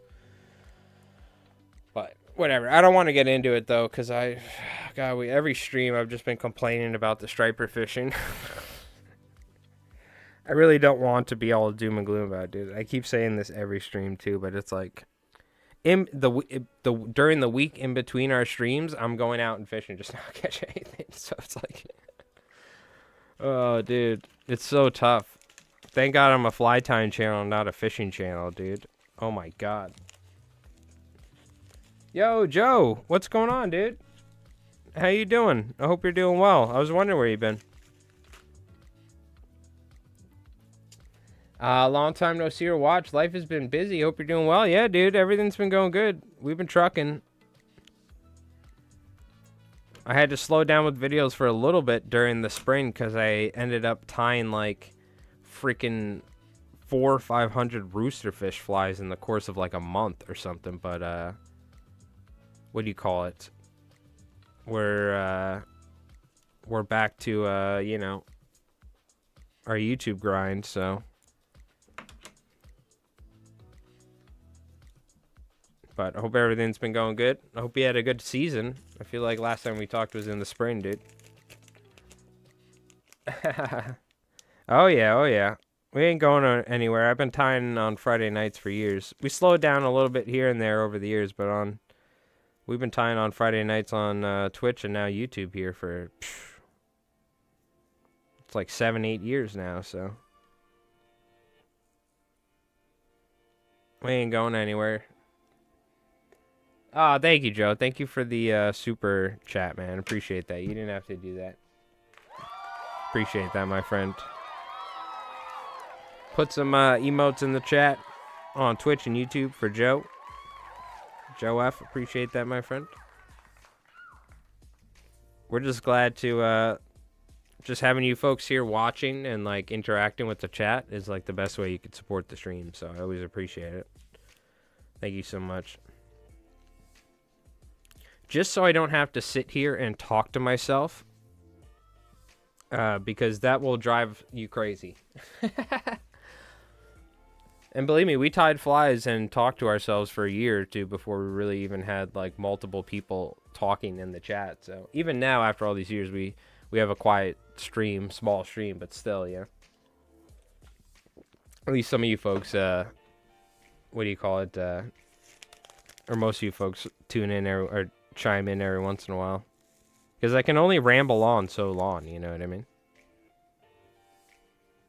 And unfortunately, I don't have the patience to sit here and describe every single action I'm doing. All right, guys, now we're gonna take this chartreuse here. And we're gonna take this and do this, and let me pull out this for the 15th time. Let me take this and do this. Especially when we're doing something like this, it's kind of more like a chatting stream, you know what I mean? You caught a nice striper on a fly. I won in the giveaway. Smith Mountain Lake in Virginia. Oh, very nice, dude. I'm glad. I don't even remember that you won one of the YouTube giveaways, but hell yeah. We've actually done, I feel like we've done quite a lot of them now. I forgot what month we started doing it, but speaking of which, Theodore, you still need to send me a shipping address. This dude's been commenting on all my videos, and I remember he came into the stream, I'm like, Theodore, send me a shipping address, and he never did. So. Oh, it was a kinky mother? Oh, you got a good one, too. Nice. Very nice. Oh, man. My nails are okay at the moment, but I do need to cut them. They're acceptable. But they're like right on the edge. Alright. Let's throw some eyes on here. And what we'll do is we'll glue some of these up. So I'm going to be honest with you. All these colors are cool. But the ones that we sell the most And the ones that fly off every single time are the olive and white. So we're only doing like a handful of colors, a handful of each of these colors. But what we should do is tie one of the olive ones. In my video, I did a tan one because I like the tan ones. But these surf guys, man, you drag this thing in front of a 007 jig or something, or a bucktail jig, and drag it along the sand, and that olive one just goes wild. So. But I love hearing that, Joe. I always love hearing, and sometimes we are lucky enough to get to see the fish that people catch with the giveaway flies on the Discord. But I always love hearing,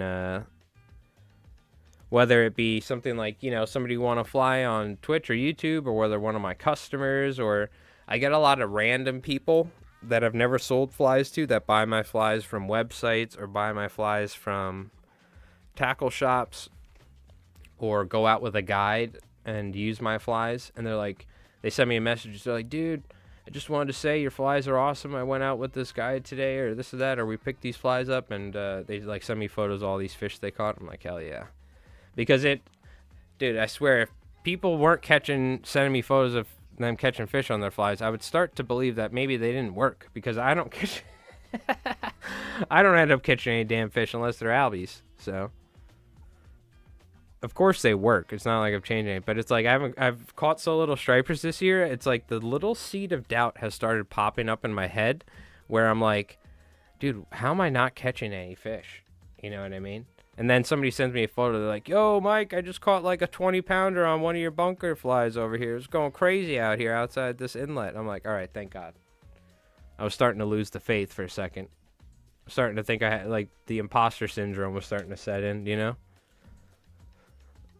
So thank God you folks catch fish on my flies. I still catch fish, but it's like I'm over exaggerating it, but still. I always love seeing when people catch fish on my flies, or even just tie their own flies. You know, they're like, hey, I watched a video, you know, and I tied this fly, you know. So that's always cool. People always send me photos. So I love to hear it. Dude, my voice is already going out.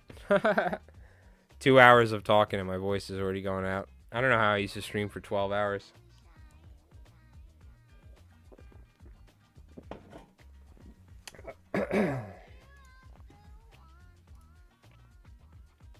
Oh, dude, I see Jen.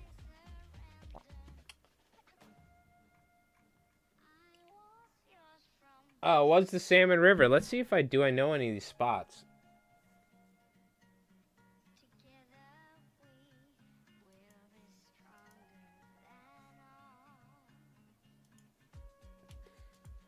Were you drift boating the whole time? We'll take a look here. We'll actually cut to it here in a little bit, but I don't want to get. We'll when we get to it, if Jen is still here. I think he was drift boating, so I probably don't know any of the spots. But I'm a shore guy. I'm a shore based. That actually, seeing those photos does make me want to go up there this February and take a trip with the boys and make a video on some steelhead fishing. I have some videos, but I never got any actual footage of me landing any fish. So I gotta, like, actually take the time and, like, film a proper video if we go up there and make a tax write-off. Oh, dude, I could do a tax write-off if we go up there. Oh my God, I'm definitely going up. I forgot. I mean, it's nothing crazy, but, you know, you make a video out of it, that's a tax write-off. We're a monetized channel, baby. My YouTube channel helps pay my car insurance and bills every month. There you go. Least I can do if the IRS is going to tax me when I make so little money, so it's all good.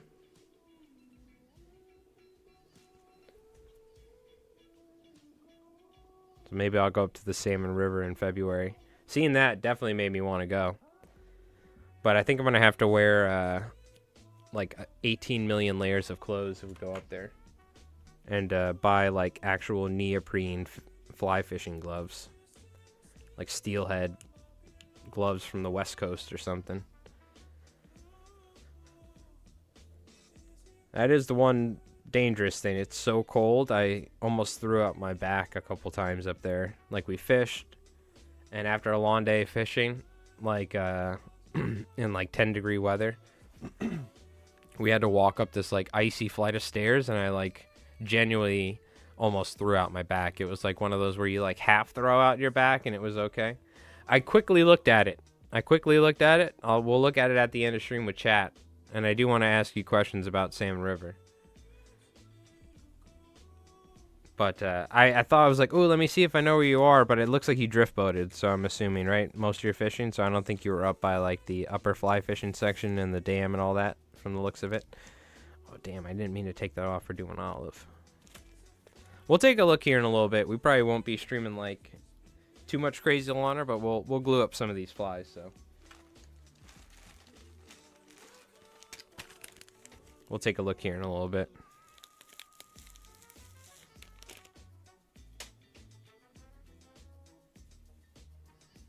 Yeah, it looks like, were you guys mostly drift boating, right? And then like getting out and fishing somewhere.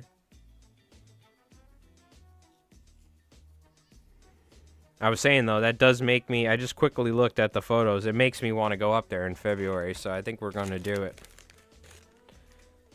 So we'll see. I'll talk to Dio. It's okay. Even if it's just me and him, probably. Maybe he can drive. I'll, like, drive out there or something. To the city. We'll see.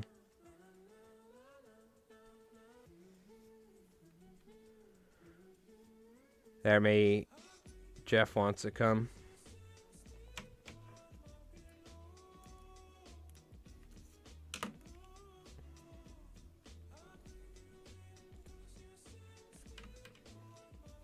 I haven't done a cool fish... Oops, sorry. I haven't smacked my headset on my microphone. I haven't done a cool fishing trip in a while, so that could be fun.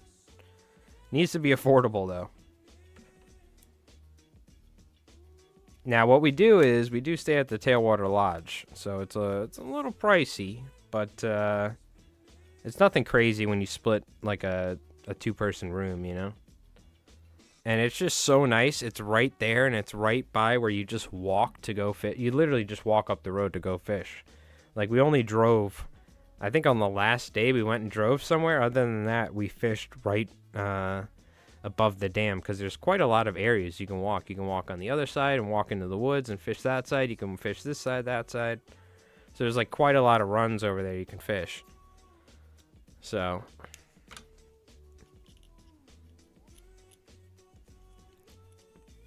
I hate nymphing though, especially with a an indicator. So we were like Euro nymphing essentially, just like high sticking. And if the fly would, like, you'd get a grab, you just slowly set the hook because you don't want to, like, hook a fish. It's against the law. But I kind of want to swing flies, but it's February when it's so cold. But we did go up there, dude, one year in February. We caught so many fish. Euro, bro? Gross. Well, look, I'm not actually using an indicator, like a Euro indicator. I'm just holding the rod up high, letting the nymph bounce down, and if I feel a take, I slowly set the hook. You know what I mean? And then do another little roll. Because the problem is, these fish are in upstate New York on the Salmon River. Like, in February, you can swing, but it's like, it's not really, what do you call it? You know, it's not super effective because it's like absolutely freezing cold. It's like a springtime thing. We did swing. I swang the fly. We were swinging and jamming, you know what I mean? But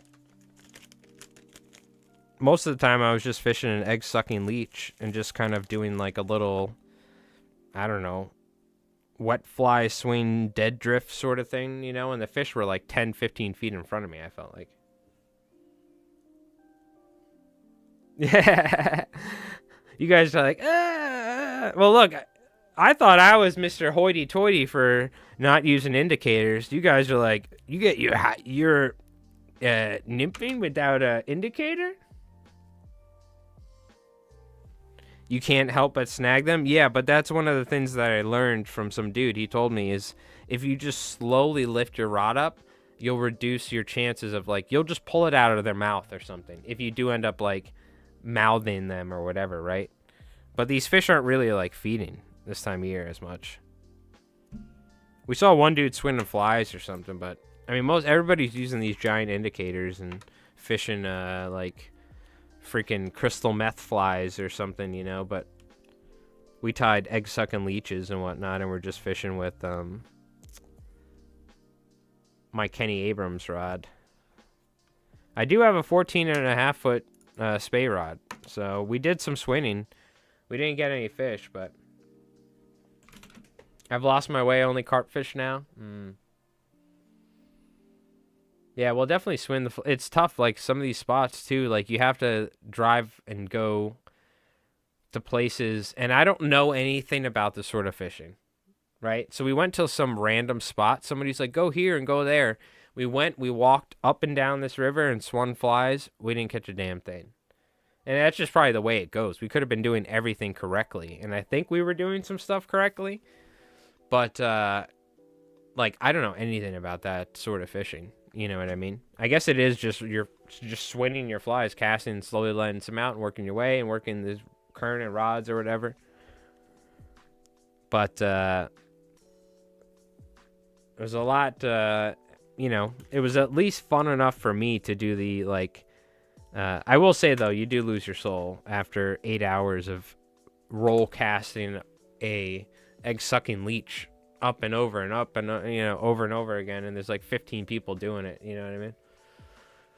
So, we'll definitely do some spey casting and swinging flies, but I don't know, it is fun, though. It's just a fun, different type of fishing. The tailwater food's great, too. We got poutine. We drink a Guinness. For lunchtime, you get, like, poutine, the fries with the gravy and the cheese curds. You eat that up. You drink 2 beers for lunch. And this is after fishing in the morning, all morning. And then you go up. Yeah, ice guides and everything. If you go look at my first salmon river video, I hooked so many fish and I broke them off because my reel froze. So, by the way, did we talk about that? I mean, I know that was kind of like a crappy reel. I'll try and like get a nice proper setup before I go up there if we go up there in February. And I think my setup would probably be all right, the one I'm using now. It could have just been the cast reel or something was freezing up. But is there a way to prevent your fly reel from freezing up? Because that was the biggest thing. My fly reel would physically freeze up. And then a fish would grab it, and I would hook it, and it would take the line. And my fly reel would be physically frozen. It would just pop my 8 or 10 pound tippet off or whatever. So, I don't know if you guys have a solution to that. I know Doc had a magic solution to my bottles of head cement getting stuck by putting dubbing wax on there. What do you got for me, Doc? What do you got for me, Doc? What do you guys do for frozen reels other than just physically moving them? Just dunk it in the river? Oh, I feel like it's just gonna... So you just have to constantly dunk it in the river over and over again? What I was doing is I was like just moving the reel, but I forgot to do it over and over again, and then it would just break. You just dunk it in the river, huh? Interesting. So you just gotta keep dunking it, like every cast. Dunking it leads to a long-ass day. So so just move the reel every once in a while. I have to because the thing is, you hook them in that water, and that water is moving fast. That fish takes that line instantly and starts running upstream. That's one thing. They're crazy. Even in wintertime, they fight pretty crazy. I had some fish do some wild stuff. I was like, holy hell, this is pretty sick. Okay, I get why people do this. I can see in springtime, too. It's probably even wilder when they're, like, all fired up, chromed up or something, right? But, the second, if I'm not right on it and, like, breaking the ice off my reel or something like that, a little extra oil on it before you go, yeah, maybe. I feel like what's happening is where the spool meets the face of the reel, it's like there's water, and obviously there's water as you're fishing and casting and reeling, and I think what would happen is it would just physically freeze, but maybe I could shake it. Yeah, I don't know. Maybe we'll put some extra Penn reel grease in there or something. It could have been also, too, I was using like a crappy reel, you know, but Hey, we have a sick steelhead net that we specifically bought up there because we were dumb striper fishing. We thought we could land them with our hands. And then we learned, no, you need like a special net for these things so you don't hurt them and all that too. So we got like the whole deluxe steelhead extendable fishing net that we never use down here. So lip balm, that's handy. Really? Vaseline. So what? Where do you put it though? In the areas behind the reel, like where the spool goes, you can put it on the face of the reel and stuff. So like where the spool contacts. Oh, to prevent your fly. Oh, here we go, Doc. To prevent your fly reel from freezing. I think he just Googles it too every time. I could be wrong. Or he is really just an encyclopedia. I really don't know. Doc's mysterious. But he always has these in-depth answers for us. This is why I ask. Use a Sub-Zero oil on the shaft. Well, that sounds... This is Twitch. We got to be careful, it says. Sub-Zero oil. Okay. And handle... to repel water and maintain movement. You can also apply water repellent sprays like Pam cooking spray or products like Vaseline, lip balm, or chapstick to the rod guides for a similar effect. Ah.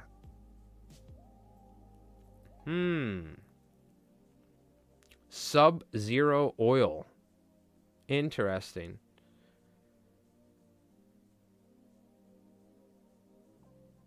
Interesting. So the rod guides, if we just put some Vaseline or lip balm on there, WD-40 or 3-in-1 will work, I'd say. Yeah, maybe just before you go fishing. The whole thing is, though, you don't want to like have that stuff dripping out. But you can go fishing, spray it, clean it up a little bit, and then, or I guess maybe you do kind of want it on there a little bit. But yeah, okay. Interesting. All right, we'll have to try it when we go up there because I'm curious. I'm not even joking. I probably hooked. It was wild. If you go, I mean, we cut some. You didn't get to see a lot of it, but I probably hooked like 20, 30 fish or something. And then like my reel would be frozen, and I would lose them. And I was like, dude, this steelhead fishing is easy. I'm like, this is the easiest fishing I've ever done. I just roll cast my little nymph out there, and I'm like, And when I say high sticking, yes, I have it up, but I'm line controlling, and my fly's bouncing down. I could feel it bouncing down, like boop, boop, boop, boop, boop, boop. And a fish would grab it, and like, boop, it would run up the river, and then I'd be like, it would just fucking bust off every time. Yeah, you definitely don't want it on your tippet, for sure. Yeah, that's why I think you want to be liberal. You don't want to, like, soak your fly line in it, because it'll definitely screw things up. I am a believer of, like, being careful about getting certain things on your fly or fly lines, like oils and petroleum products and stuff, just because certain like fish's senses are so strong, you know. I am a pretty firm believer, but that being said, I mean, you know, you still have real grease and products like that in your reel and whatever, but just be sparing with it, I guess.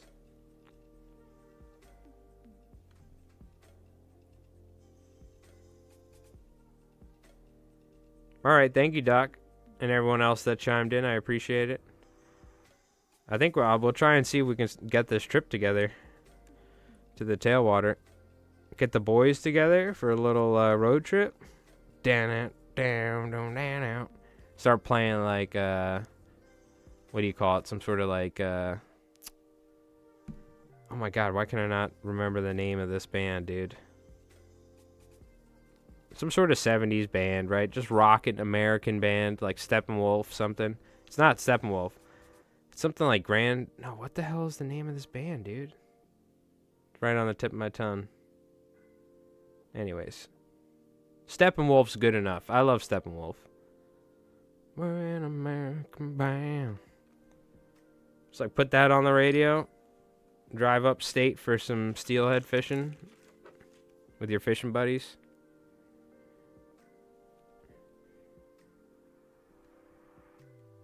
Dude, this light is ridiculous. And it's brand new, so it doesn't have a bunch of UV resin on it. This is like... It's so bright, I almost need to wear glasses just looking at the fly. Frabill Sub-Zero lubricant. comes in a tube, looks like a thicker grease. Okay, I'll take a look. I'll just get some of that crap. I could have thought, I mean, now mind you, I probably would have broke the fish off, or they would have spit the fly while fighting them. It's not easy a lot of times fighting these fish. There's like rocks, there's all sorts of stuff. They'll still bust you off. They're not dumb fish. But I bet you I probably could have, I think I only landed like 1 or 3 fish or something, or I forget. We actually caught a pretty decent amount the first trip we went up there for a fly fishing show in February. But I think I probably could have caught way more fish if my reel wasn't frozen. Yo, Brew, what's up, man? How's it going? How you doing, dude? I'm going to make sure, though, if we go up to the Salmon River this winter, Grand Funk Railroad. Thank you. Yes. Grand Funk Railroad. Grand Funk Railroad. Yep. Put some Grand Funk. I don't even remember any of their songs. I just know it'd be perfect. I think when I thought of them, I also thought of Steppenwolf songs at the same time. But yeah, Grand Funk Railroad's is what I was thinking of. Which they are also an American band, right? If I'm not wrong. Need some of that classic sort of mid to that mid 70s American rock that where it was just peak, you know what I mean? Or even we can get into like the mainstream, or not mainstream, but of course, like the Allman Brothers and all that stuff, right? But there's some of these bands that like Steppenwolf or Grand Funk Railroad. I'm pretty certain Grand Funk Railroad was an American band. Because it's like a certain genre of rock that was during that time that had a certain sound that just slaps while you're like driving on like a road trip or something, you know? That sort of like, you could probably like do like 1975 or something. Or something, you know, like Radio, or maybe 1976 or something. I don't know the exact timelines, but this is the one problem of time with this sort of material. See all these little stragglers, dude? Like, these are going to give me such a hard time to get an even body. That is one of the pains of tying with Steve Farrar fiber or Slinky fiber. It's not as smooth as Supreme hair. Got into another small northern and small tiger muskie on the river yesterday. Oh, dude, that's so awesome. We talked about it before. I got to do a trip where we go fish for muskie with flies. We got to do that one day. I love to hear it, bro. I'm glad you're getting into some fish, dude.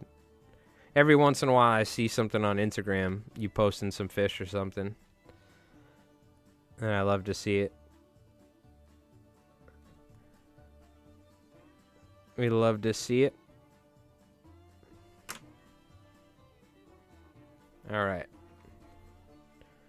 Let us go ahead and apply our resin here. You can see this. There's just so many little stragglers we got to deal with. Because if we don't deal with this stuff, it's just going to create pockets of resin. And it's going to require more coats to get an even body. And it's just like, come on, dude. But they look great. This Steve Farrar fiber or the Slinky fiber, Surf Candy. I mean, these guys really love these things. So, I mean. Yo, Hayes, what's going on, man? How you doing? Hope you're doing well. Also, what sort of, I know we got some folks that do some steelhead fishing. What's your go-to tip if you're fishing, let's say, an egg-sucking leech, and you're doing some dirty, no indicator, just kind of half swing, half high stick nymphinish. And also, what's your tippet leader setup if you're swinging flies? I need the two. What are we talking here? Like 12 pound? Is it like 8 pound? What's the tippet leader setup for nymphing, and what's the tippet leader setup for swinging like streamers, like, you know, the shank streamers where you have the like an intruder type fly is the name of it. Which, by the way, I still have a whole freaking fly box full of flies that we tied up for Salmon River. spay flies and nymphs, so we should be good to go. We'll tie a bunch of flies if we do go, but I don't even know if this trip's gonna happen, but we're still in the early works of it. But just talking about it, I'm like, oh man, that could be fun.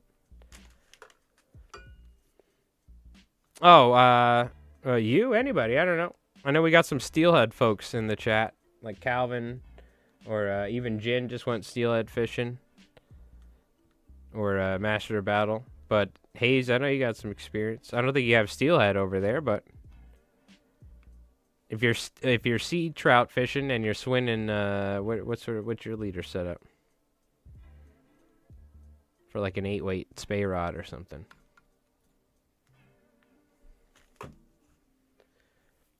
Using egg patterns, 4 to 6 pound test. Oh my god.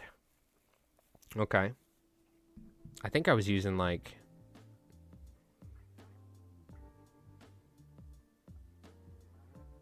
I want to say like 8 or something. And dude, that's the thing. Like, that's the thing that freaks me out as a saltwater dude. Is like 4 pound test. Is like, I don't even want to mess with that. But like, so what do you use for swimming then?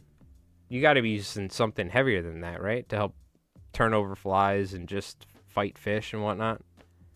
It's almost like a different sort of fishing. Or is it like 8 for swimming? Damn, dude. And you got to make sure you get this stuff ahead of time. I mean, we were supporting Matilda's up there, but I think Matilda's closed. So, if I'm not wrong, I could be wrong. Didn't somebody say Matilda's closed, if I'm not wrong? Do any of you folks know that go up to the Salmon River? I know you were just up there, Jen, but in Altmar, New York, there was a fly shop, Matilda's. We were going there, and there was a lady that was really nice, and a guy that we would go buy materials and stuff from them. They gave me a discount too because they found out I tied flies commercially, which was so nice and stuff. But I think they closed. Oh, they're open and doing well? Good. Okay, cool. Never mind. We'll go then. There's a dude called the Spay Doctor up there who's really cool. That my buddy Hogan got connected with. He's obsessed with space stuff for stripers. The water quality is very important. Yeah, I suppose that probably makes a big difference. Okay, well, I'm glad that they're... Then I'll wait to buy everything, and I'll go up there and buy it from them, because I'd rather support, like, a small fly shop like that.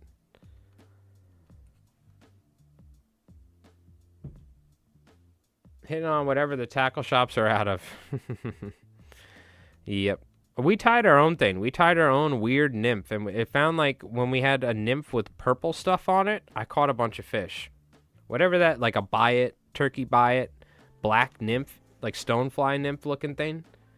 Everyone was using crystal meths and egg sucking thing, or like egg patterns, but we tied some like really funky looking nymphs. I'll see if I can find the box. I bet you I still have, I know I have it, but I'll see if I can find it, and I'll bring it. I'll show you guys on stream next time.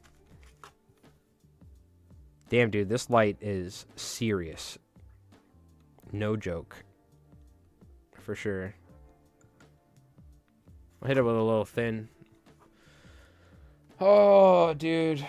$42 for a bottle of thin resin. God help us. Ay. Crushes the soul every time I think about it.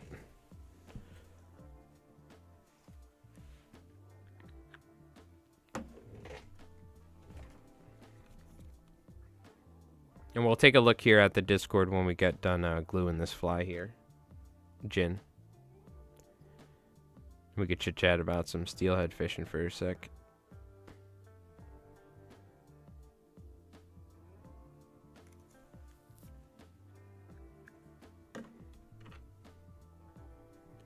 Now the real test on how good the light is on whether or not how good it cures thin resin, because thin resin is the resin that's usually like leaves a sticky texture if it doesn't get a good cure. The medium cures pretty well to where it doesn't leave much of a residue. but the thin just inherently probably due to the way the makeup is of the compound, or the UV resin. So this is where putting it out in the sun, because I use the thin to fill in the gaps. The medium builds the structure. This is where sticking it out in the sun helps, but now you want to be careful too. Like I'm not. You need this light so strong that if you hit it too hard, you could actually have some yellowing. If it gets too much UV resin, too much UV light at once, it can cause it to yellow. So you got to be careful. Sea Run just came out with a new fly rod for a somewhat good price, and all the experienced fly fishers say if you get this, it's difficult to find any reason to buy anything else, but it's 600-ish, which is probably still fair price. Yeah, 600, for like what you would consider like maybe not necessarily like top of the line price wise, but like a top of the line or modern day fly rod is not necessarily unrealistic. I would say like 400 is kind of more be like the reasonable price, I would say. But 600 for a lot of brands is kind of like their thing. So once we start getting into 800-900, that's like we're getting bougie. Now my price range is like $130, $150, like TFOs, and you use them for a year or two, and if it breaks, then you could send it in, fix it, or whatever, you get a new one. But they're just great. That being said, when I pick up somebody's like luxury fly rod and I fish it, I'm like, dude, this is nice. But you guys know me, I have terrible luck with fly rods, and it's not like I'm throwing them around. I break so many rods. And I'm out there, I'm like double hauling that mother lover in 40-mile-per-hour winds. If God forbid a Clouser minnow hit that thing at some point, that sucker's gonna snap, or whatever. So I don't break rods in dumb ways with like doors and stuff. It's like always something like while fishing, the rod's freaking snaps or something. And it's not. I try not to high stick as well. I've definitely broken a couple rods high sticking while trying to land a bluefish at a gunnel. But recently, I feel like all the rods that have been broken, it was always just dumb stuff, like casting like a big fly and the rod just snaps in half, because it got damaged at some point or something. Got knocked around in a boat, in the wrong way, or like a big heavy fly hit the rod up near the upper section. It's tailored for the windy Nordic coastal fishing. Yeah. I would say, maybe it truly is. But, like, make sure it's, like, I would be wary where it's, like, this rod is built for fishing on Long Island and fishing the beach. It's, like, you could take it any beach. It's just, like, it's made for fishing windy areas. You know what I mean? That being said, it's probably a sick rod. But, don't make it be like, if you don't have this rod, you won't be able to fish on the Nordic coastal beaches. Like, obviously rods are built for certain things or whatever, but make sure they're not like, super mega leaning into, this is the Nordic fly fishing rod or whatever. Unless they're going, because it's made there or whatever. But because a lot of rods you can take from Costa Rica to Denmark to whatever. It's just like, do you want a softer action rod or do you want a faster action rod? Do you want to be able to double haul and cast into the wind, or do you want to be able to slow it down and have more feel or whatever, right?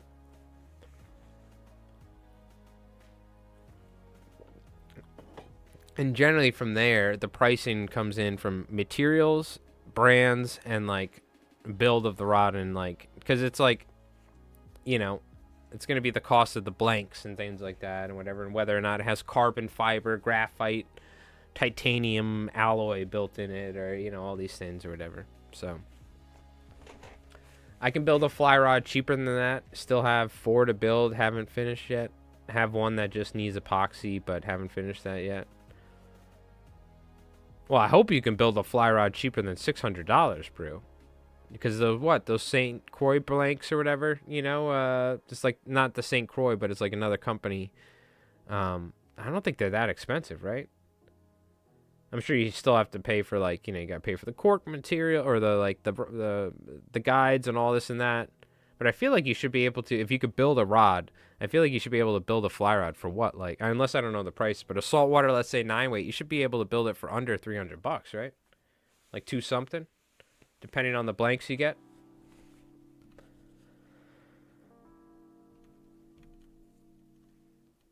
Let me get a zoom in here for you guys. All right, let's take a look at the Discord and see. Jin recently went on a steelhead trip on the Salmon River, so let's take a look. And also, if you guys are interested in YouTube, you can also always look in the description of our live streams. We have a link to our Discord. Discord's like an app where it's kind of like a little community thing where people can talk to each other. You don't have to join it, but if you want to, you can. And on Twitch, !Discord if you ever want to join our Discord. All right. Let's take a look and see what you guys have been posting. So, I don't think we missed anything. We did miss this. This was after the stream. Shout out to Murano. Murano, we don't see in the stream very often, but has been, used to watch on Twitch, has been part of our Discord for a long time, who is also out. I don't know, I don't remember where Murano is, whether he's in Sweden or if he's in Denmark. He's somewhere out in that area near you, Hayes. And because as an American, that's all the same, pretty much, right? And nice little shrimp fly. You could see the shrimp fly right there, too. Shout out, by the way. And a nice pollock. So, very cool.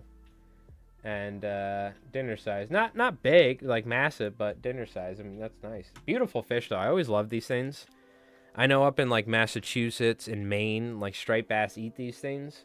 We don't really have these inshore here in Long Island. We're too far south, but very cool.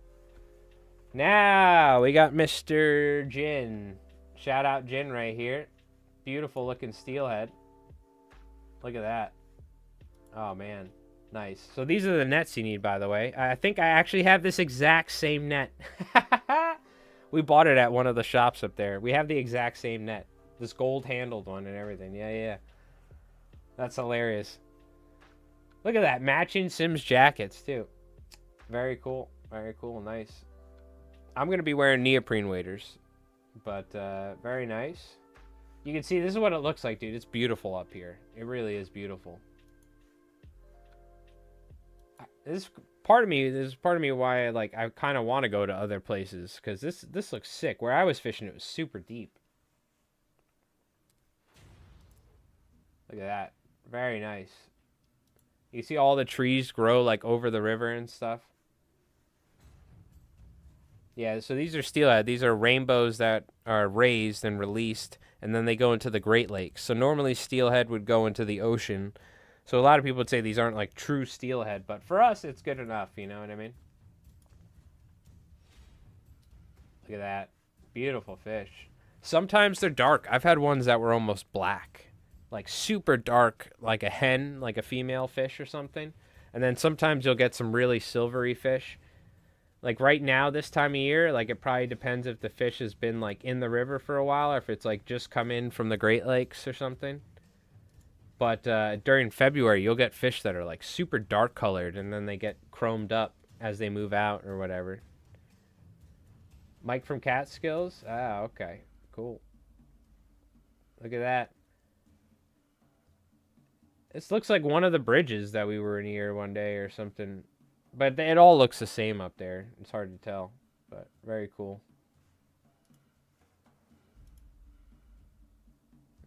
Dude, this might actually be the... See, it all looks the same, so I don't want to say it, but I feel like this is like the spot that we parked at and walked down and fished. Very cool. Yeah, this is what it looks like most of the time up there. It's snowing, and it was probably even warmer here, but it's like so freaking cold. Like, I'm talking about like 10 degrees or something. Yeah, this is a sick picture. This actually makes me want to... Hold on. Hold on now. Give me a sec. I'm going to pull up our Salmon River video. I'll show you guys some of the areas.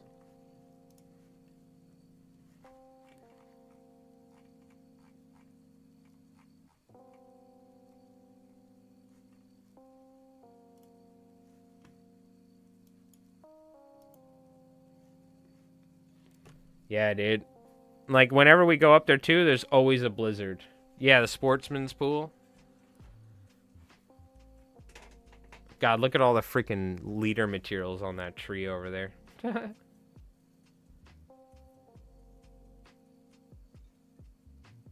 So this was spay fishing. We swung flies. We tried. I never got any fish on the swing, but that fly's not perfect. You see the hook bending. So like, look at this fish. This fish is like definitely darker. So this is how I fished. Little nymph, or like a egg sucking leech, and just let it bounce down the river. Boop boop boop. A little aggressive on that one. I gotta slow it down. Boring though, very boring. I will say, doing that for 10 hours. But this is what we were catching them on. Oh yeah, it was the Sentinel's Laser Dub special. This is the fly we came up with. It was turkey biots, and we tied it like a crab fly, where you could see the legs. And then we took Sentinel's Laser Dub in black, but it's like purple looking. This is the fly that we did. And then these ones, the black with the orange egg-sucking leeches, is what I was catching them on. But this right here was like our secret little like fly we came up with, and I gave them to a couple dudes, and they were catching fish and everything. And then the ones with the chartreuse, I forgot the chartreuse was really, for some reason, chartreuse and purple, or orange and purple, or orange and chartreuse. Those colors in particular were really good. But as you could tell, I'm not a freshwater guy, right? Not a freshwater guy. And this is Jeff with an actual Euro nymph setup where the leader has different colors and the leader's like 12 feet long. I just use like a 9-foot long leader. You can see he's actually got colors right here. You see that? So if you see it go like boop. So I was just using a leader, but Jeff was being fancy with it. And then this was us swinging flies. Again, I have no idea what I'm doing. But I would just cast slowly. Oh, dude, Djibouti shows playing Ark. I know what I'm watching when the stream's done here soon. And then let out 5 feet of line, cast, or let out 10 feet of line, cast, whatever. And then swing, let it sit for a little while, wait, and then do it over and over again. Oh, yeah, center pinning is the way to go. You can center pin and have a drift where it goes 300 meters or 100 meters down the river. So where we were, there were guys center pinning, and the fly was going like 300 yards downriver past us or something. So they were able to drift like the entirety of this riverbank in one shot or two shots. Yo, real big guy, what's up? Yeah, we haven't been for a while. That was a cool shot. And this is one of the fish I got with the nymph. Using some split shot to get it down.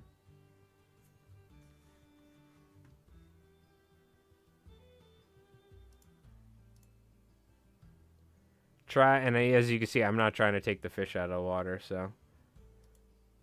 But Jeff's got to get a freaking shot. Dude, that shit, my hands were so freaking cold. So there, everyone's like, yo, what are you catching, all my buddies? I'm like, here you go, take one of those, take one of those. This spot, though, is right up by the, there's like these stairs. There's like these stone cut into like the mountainside, these stone stairs. And you walk down in Altmar in the upper fly fishing section. And it's like as high as you can go in the upper fly fishing section during the winter. And then it's shut down. And there's like a chain that runs across the river. And I'm not going to tell you exactly where, but if it's in some of those spots right there, dude, I'm telling you, the first year we went up there, I was like, dude, steelhead fishing's the easiest thing. The second year, I was like, okay, I think that might have been that condition we ran into that year. But the first year, I hooked so many fish in that one spot. And then the next time we go back, the water levels are completely different. So, like, completely different. Like, what are you going to do? You know what I mean? Like, it was a different river, it almost looked like, so. because we went in December versus February, and the rivers change. Rivers are very interesting like that and how they work like that. But if we do go back, we'll make another video, and we'll try and get a fish on the swing. But you know. So, all right, chat. Thank you so much for tuning in and watching. I hope you guys had a awesome week and had an awesome time watching tonight. We're going to be streaming, of course, next Friday. We'll have more videos coming out, probably another video or two coming out in the meanwhile. So I'm trying to get back to at least having 2 fly tying videos, or a fly tying and fly fishing video, so 2 of them a week, so we can stay on top of that. And yeah. Other than that, we'll see you folks next time. I appreciate everyone tuning in on Twitch and on YouTube. Thank you so much. Joe, thank you again for the super chat. Appreciate that, brother. We had Frosty come in with the resub. Thank you so much. Appreciate that. And Master Battle, which didn't get to... We missed your resub, but thank you, dude. Appreciate it. And yeah, thank you so much. Arc Raiders time. Yeah, that's right. Well, yo, shout out to Djibouti Show. I'm not gonna rate him because we have 8 viewers over there. But if you guys, one of the only streams I really ever watch nowadays, and also there's many great streamers out there. But it's just, let's be honest. I'm gonna be honest with you. It's like the only stream I watch nowadays because I just have so much other stuff to do. But Djibouti Show, I've been watching them for as long as I've been pretty much streaming on Twitch, and so I recommend checking them out. They're really cool dudes, and they do all sorts of stuff. But so, anyways, thank you so much for hanging out. Jay, thank you for watching. Calvin, Joe, thank you again for tuning in. Hopefully, we'll see you again. Brew, Hayes, Doc, everybody, Jin, thank you so much. You folks have an awesome night. You take it easy, and we'll see you guys soon. All right, chat. We'll see you.